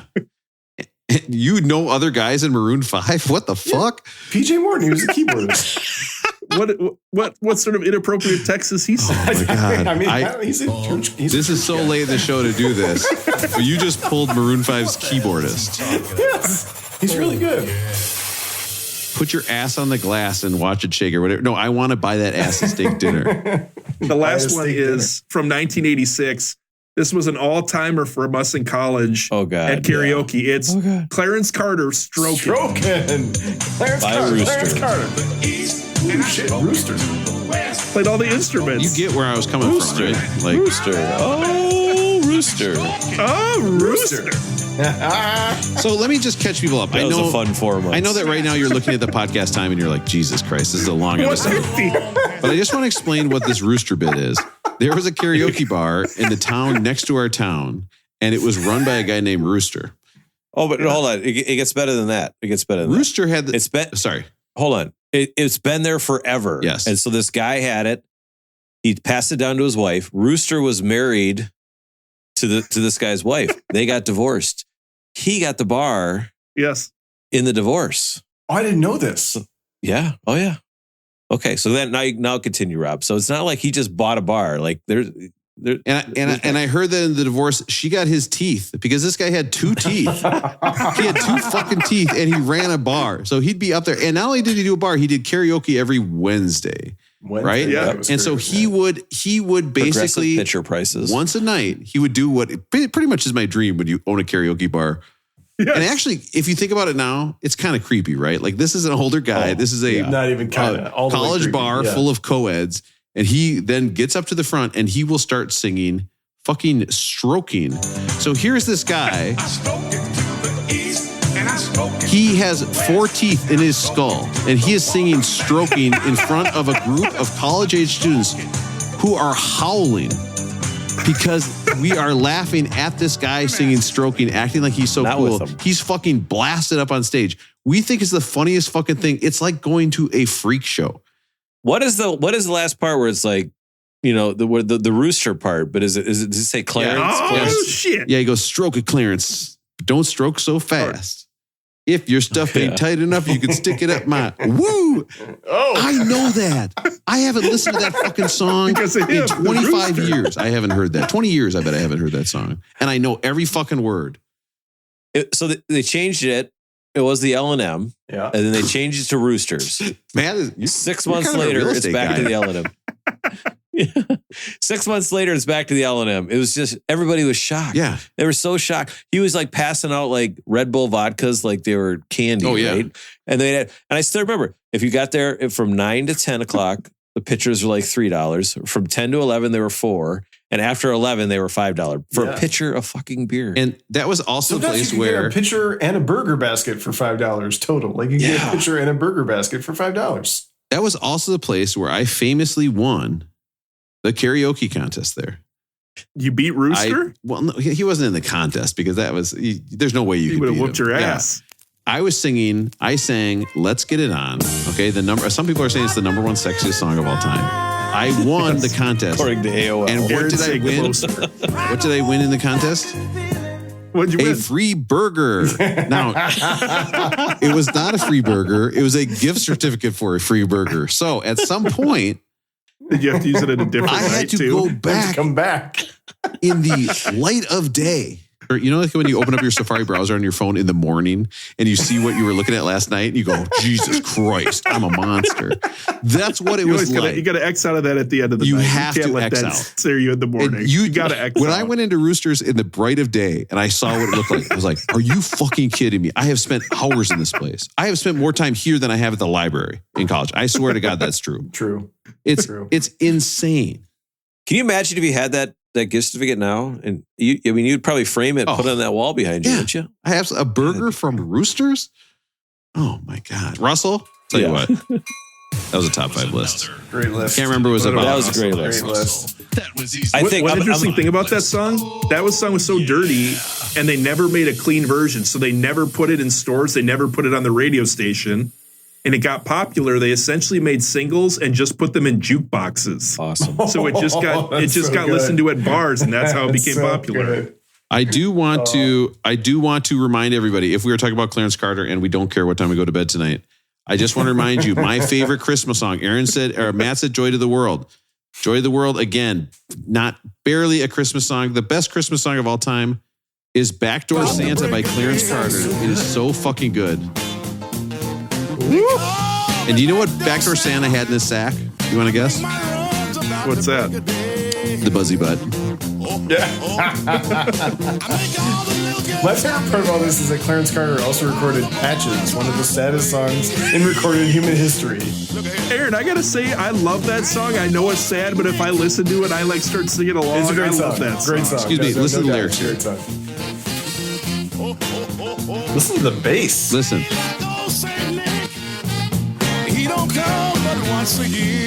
So there you go. That's what you have to know about Clarence Carter. He wants to let you know Santa only comes once a year. Once a year, just nail you to the wall. Just talk about green balls. I mean, green cherries, right? Was that the bit? Jeez, the green cherries. Listen, Russell. The only one I was gonna add is I think when Foo Fighters first formed, I think Dave Grohl did everything. You're right. First Dave album. Grohl, I think the Foo Fighters debut album he did. There was a number of artists that have done it. I don't need to. We've spent too much time on it. I would talk about Clarence Carter. My mother-in-law, Patty, we haven't talked about Patty. She loves when we get into these little nuances, apparently. She likes when we talk about all of our musical knowledge. So I was going to say that Tom Petty invited Dave Grohl to come. He was going to come be the drummer, but Tom Petty fired him and said, nope, you're not going to do it because he thought he was too good at writing his own songs and everything. And so he did him a favor and said, nope, you're not going to come be our drummer. You got to go do your own thing and do that. Affleck Good Will Hunting thing. Yeah. And that's what, If you're still here in 16 years, I'm going to kick your own ass. Yeah. We are halfway through the album. Track 7. The Becoming. Track 7 out of 14. Here we go. Track 7. Good thing I'm not against the wall to edit this thing. I was reading the guitar on this one is Adrian Belew again. They were using a ring modulator. If you guys remember, we talked about that. I believe it was on I can see Rob. on the Radiohead one, wasn't it? We did the list on the best ring modulator songs. Remember, it had the South Park theme song and the Ozzy song. That's ring modulator. We ring modulated our voices, right? Wasn't that one of the funnier ones we did? Yes. That was so good. Yes. So this is the transformation. And again, happy holidays to everybody. I hope you're having a good time opening those presents around the trees with your friends and family. Don't take it for granted. Love those guys. This song is about a transformation from man to machine, possibly figuratively, as Trent Reznor loses his ability to feel. So something to think about when you're listening to this over the holidays. I do not want this.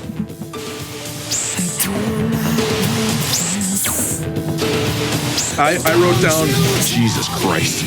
Scared me.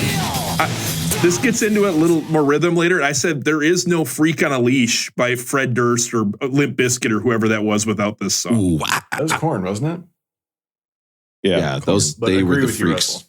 Whatever, Fred. You know the same. That's all of them. right? All of them. You're right. You're absolutely right. The Big Man with a Gun.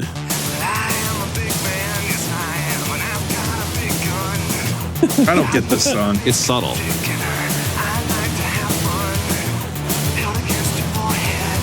This is an atrocity. This is a horrible song. It is. I'm not disagreeing. This is going on. But if you read like where Trent, he grew up in like the middle of nowhere, Pennsylvania, right? Mm-hmm. And so I hear songs like this where he probably didn't play football on the football team, and he probably was just hanging out, like creating music. Has it to be Trent Reznor? Yeah, no, it doesn't make sense. You're right.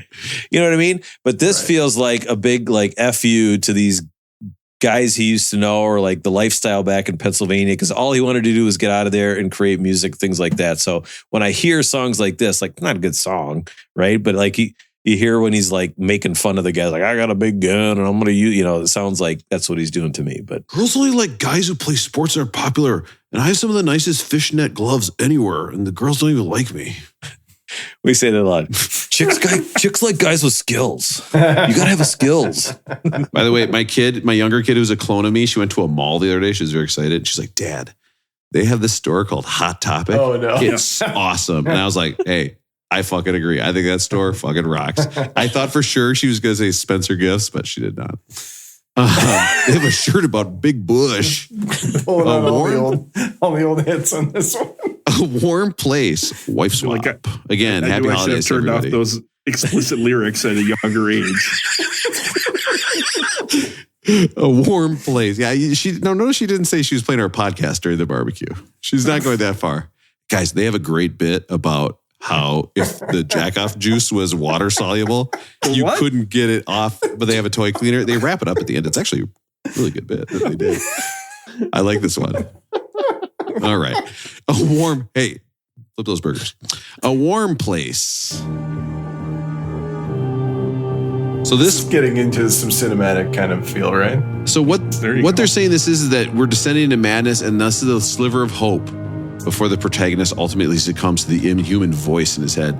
Now, in this song, Aaron, we hear something called a leitmotif. Am I saying that right? A leitmotif? A leitmotif? Aaron, in this song, we're hearing something called a leitmotif. Am I getting that right? A leitmotif? Yeah. One of my favorite bits. Can you explain to me? And you'll hear this, that ding, ding, that piano kind of going into the downward spiral. What does that mean? A leitmotif is a musical theme that generally represents a character or an idea and can recur throughout a composition to remind you of that character. I think Wagner is sort of credited as the first person to come up with this idea. And then I think modern audiences would recognize it like most prominently from John Williams and Star Wars, where every character had their own theme, and it comes back when, which, like awkwardly Leia's love theme plays when Luke and Leia are looking at each other in New Hope, and then you realize in Empire Strikes Back that like that's kind of weird. And I know you're trying to get in here, Rob, but I'm going to keep going. Go ahead, Rob. It's kind of like I also think of that with like Peter and the Wolf, right? And it's like the part of Darth Vader will be played by the clarinet. But it is, but it's not just an instrument. It's a theme or an idea. The part of Jar Jar Binks will be played by the banjo. I mean, I could do a million of these.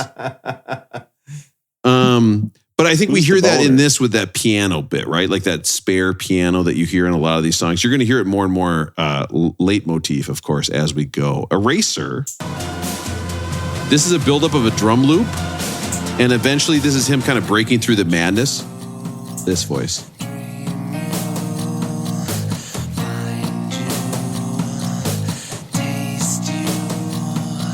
So then the next song, Reptile, is human side recognizes what's going on. And so it's the only one that doesn't have a voice effects on it. So you're hearing a normal human voice for the first time all album.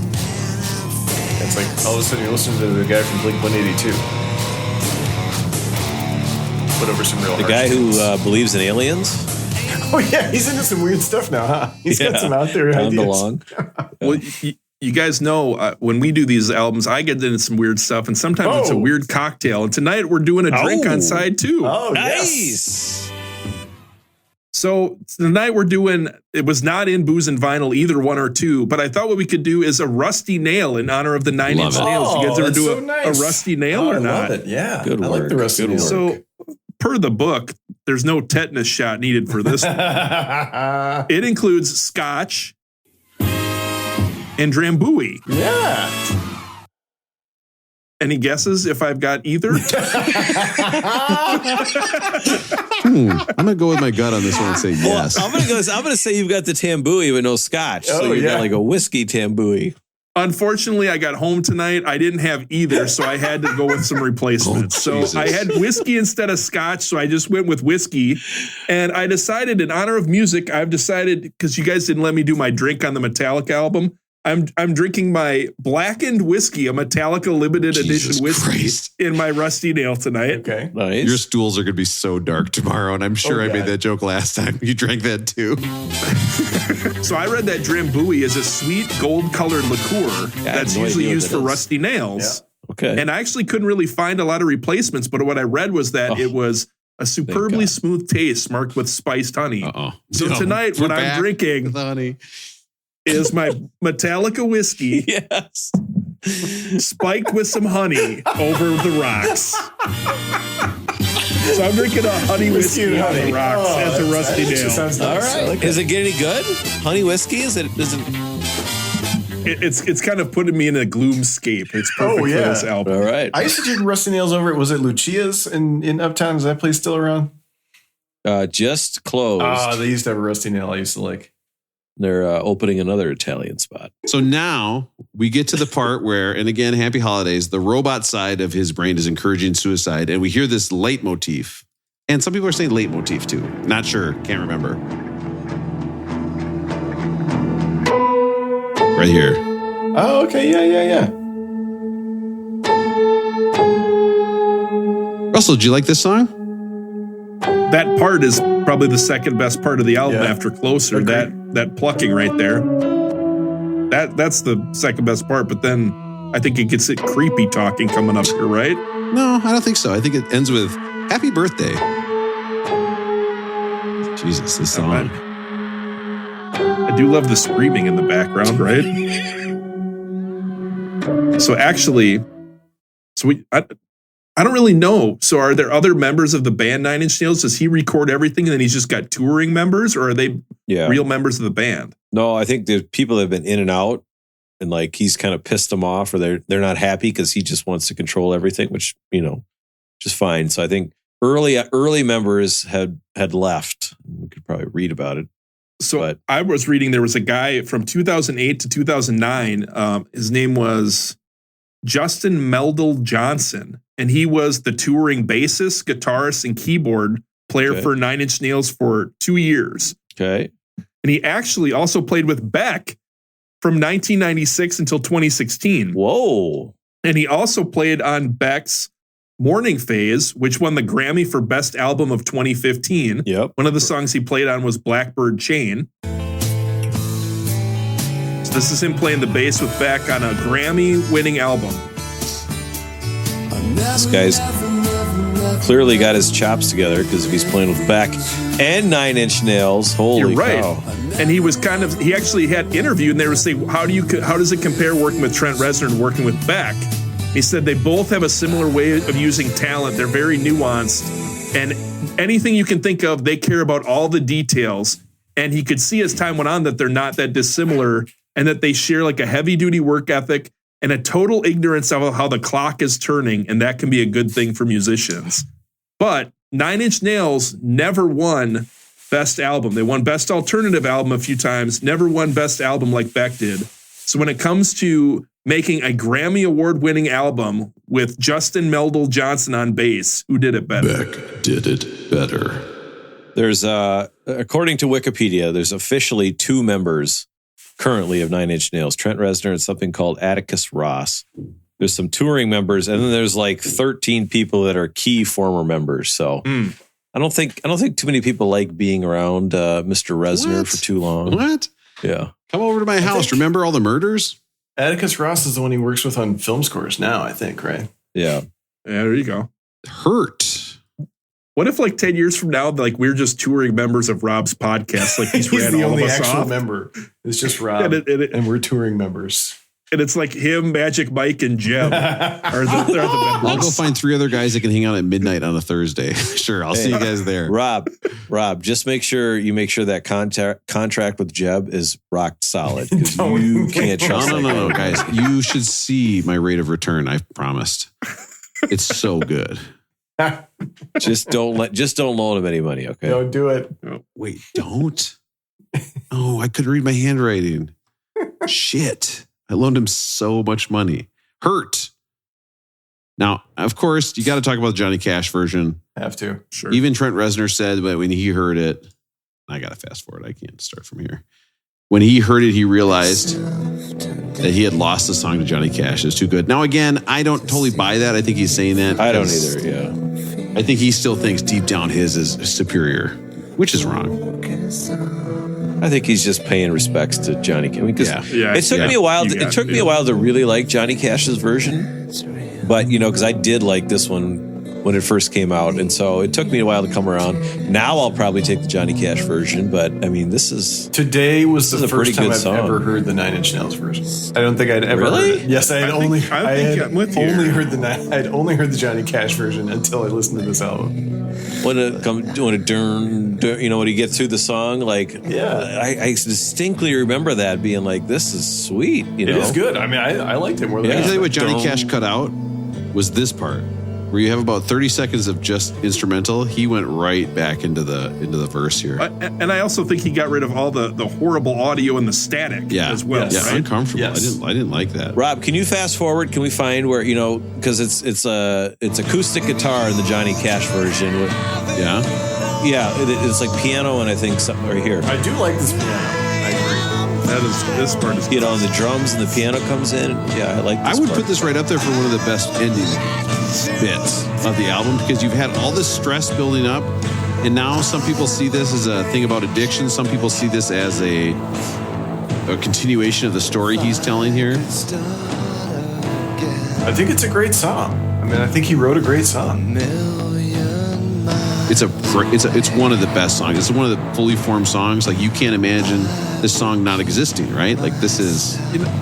You know what, Rob? I would echo what you're saying on this for the closer. Like, given the tone of the album and everything, I think it's a fantastic closer. The whole album's not for me, but given the tone of everything else, I think it makes a lot of sense. I'm giving this song the official Rick Aguilera Award.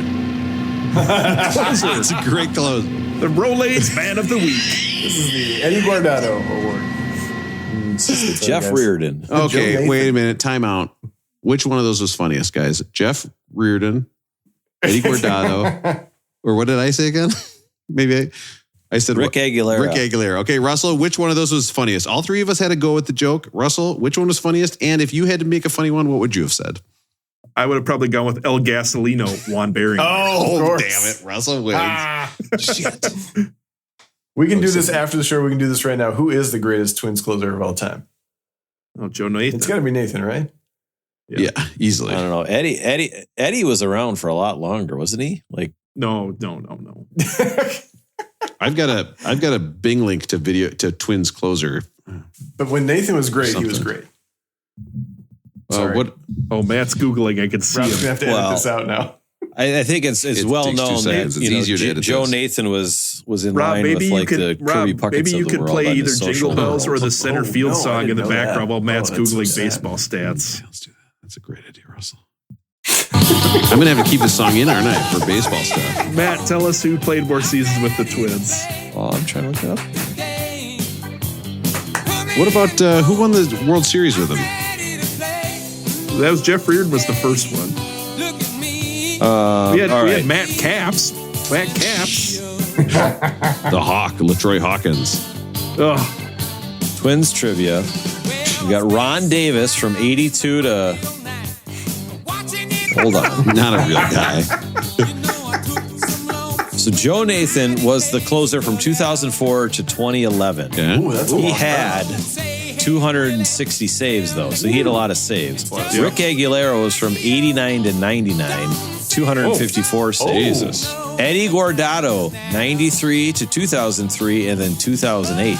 So he's more technically years. but he's only got 116 saves. No. Yeah, I think he might have been a kind of a journeyman. I think he was a starter, then moved into it. But he was been with it. Because I remember he was with the team forever.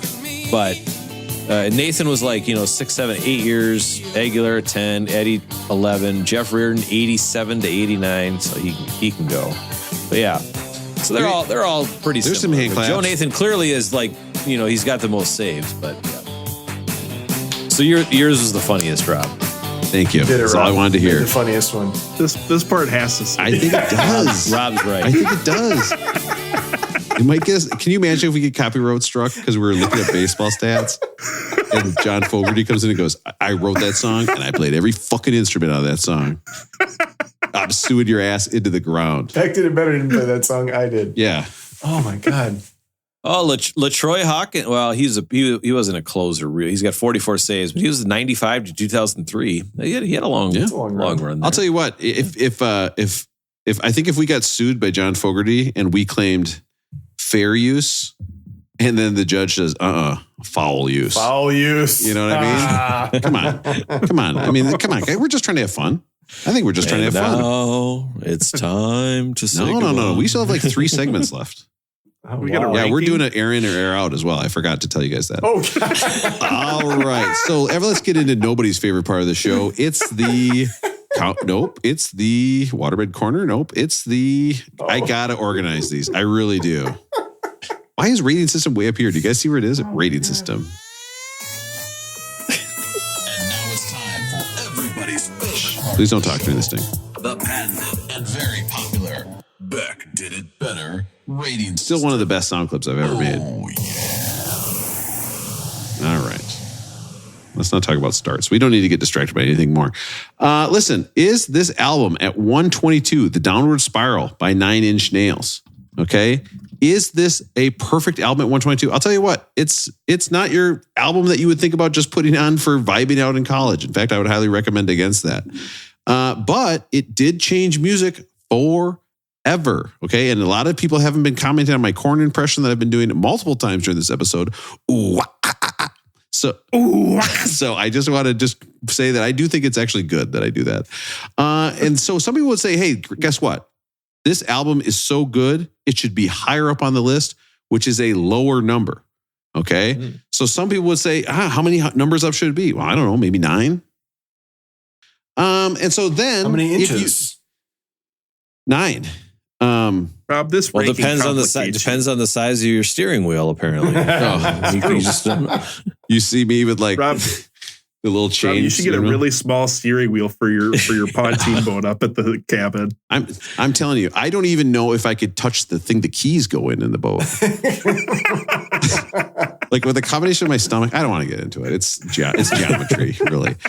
So then some people would say, listen. Some would say physics. Some people would say, does this song deserve to be on the list? And you know what they would say?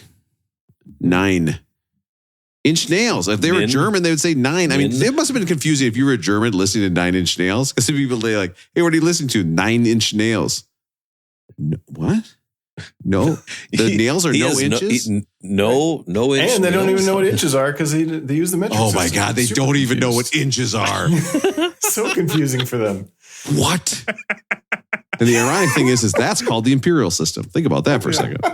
It would be like 22 centimeters nails. When they go on their European, they're 22 centimeter nails. So that would be 9, not on the list. It would be higher on the list, which of course is a higher number, and that means lower on the list. We haven't gotten to it yet, so I'm going to edit that out where I did make that mistake.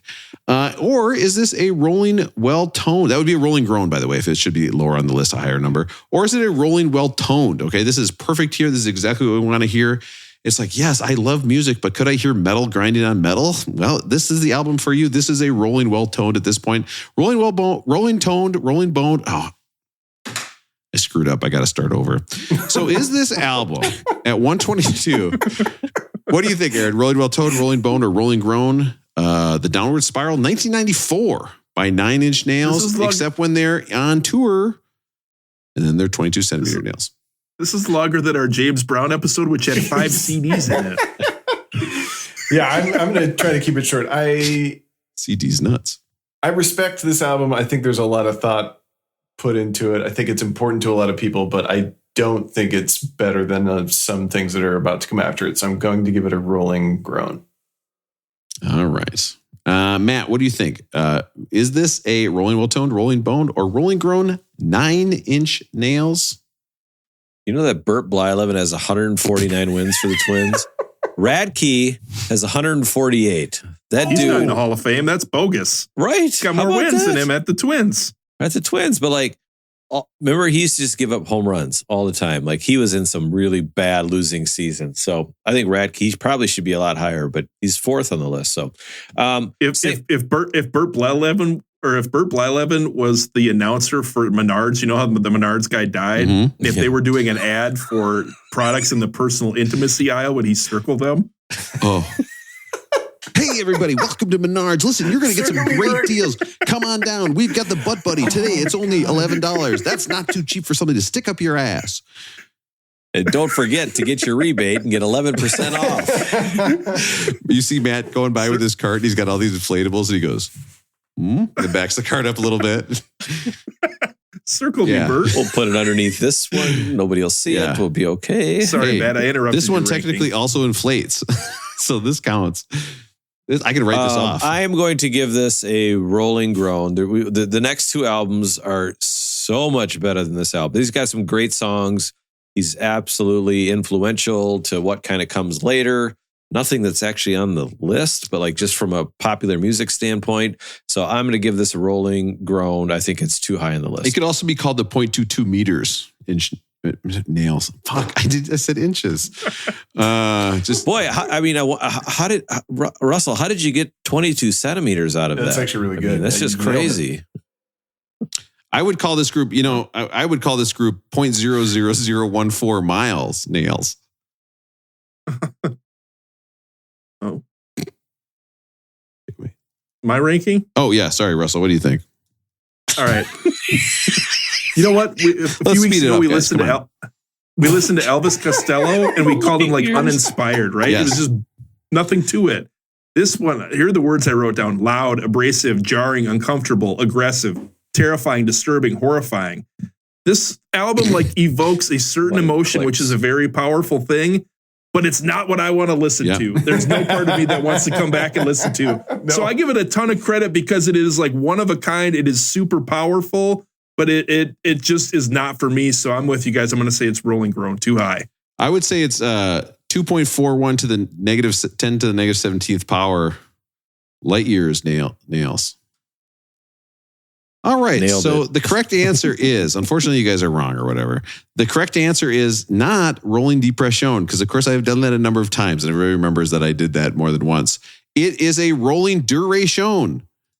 This album is 1 hour and 8 minutes long of metal on metal. It is too long. Albums that are over an hour should be illegal. CD. Okay, and they should be censored. And Aaron's giving me a big nod to that. He loves that idea. Next up, listen. Guys, next I have an album. Oh my God. Don't do this to yourself, Rob. I mean, this is what I'm talking about. Past Rob does not give a shit about present Rob. Past Rob fucked me, okay? I had such good bits earlier. Remember the bit about the refrigerator that jacks you off? That was good. That was gold. And this is what I'm going to end on, this joke. Let's hear it. I mean, center field being about sex, that was okay. Not bad. And this is terrible. Put me in, coach. I've got an album that I shoplifted when I was younger. Oh. I got out of it when I told the store owner that everyone was telling me they needed to take a number 2, and I got confused. Next up, we have Led Zeppelin 2. I'm sorry. You made it to the end of this podcast. God only knows how long it is. God only knows what the end time is. And that's top the last 3 songs of all time. God only knows. I got this one, Rob. I got a request for you. You're going to have to do something for me, though. Russell, I got bad news. I also got one. Hey, Rob, could you lay the Jingle Bell Down track quick? Hustle, don't you care? My God, that's terrifying. And I love you more now. I love you more. You want his approval. You want his approval way more now, don't you? I love you. I love you. Oh my God, that was powerful, Russell. Hey, guys, do you guys see what's coming? And of course, it is the holidays, and we just want to tell our fans thank you and have fun sitting around the Christmas tree with your family. Yeah. But do you hear that? A noise? And what is it? I hear a disturbance, and I throw back the sash. And you guys know how big the sash is at my house. I'm throwing that sash back. Okay? And I look and I see, and what is it? Something that's big. It's flying toward me. It's at night. I can hear its wings beating, right? Yeah, what and is it's it? coming. Excuse me, Russell. I might have to start the story over. It's coming toward the house. It's careening toward me. I'm terrified. It looks organic. It looks alive. And all of a sudden I hear it go. Quack. Quack. And my wife gets out of bed and she goes, look at that big bill.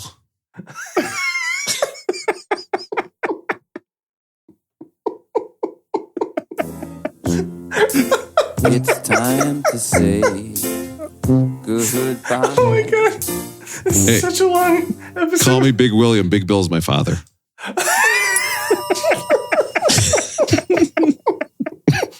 Try. Oh, I wasn't recording. Shit.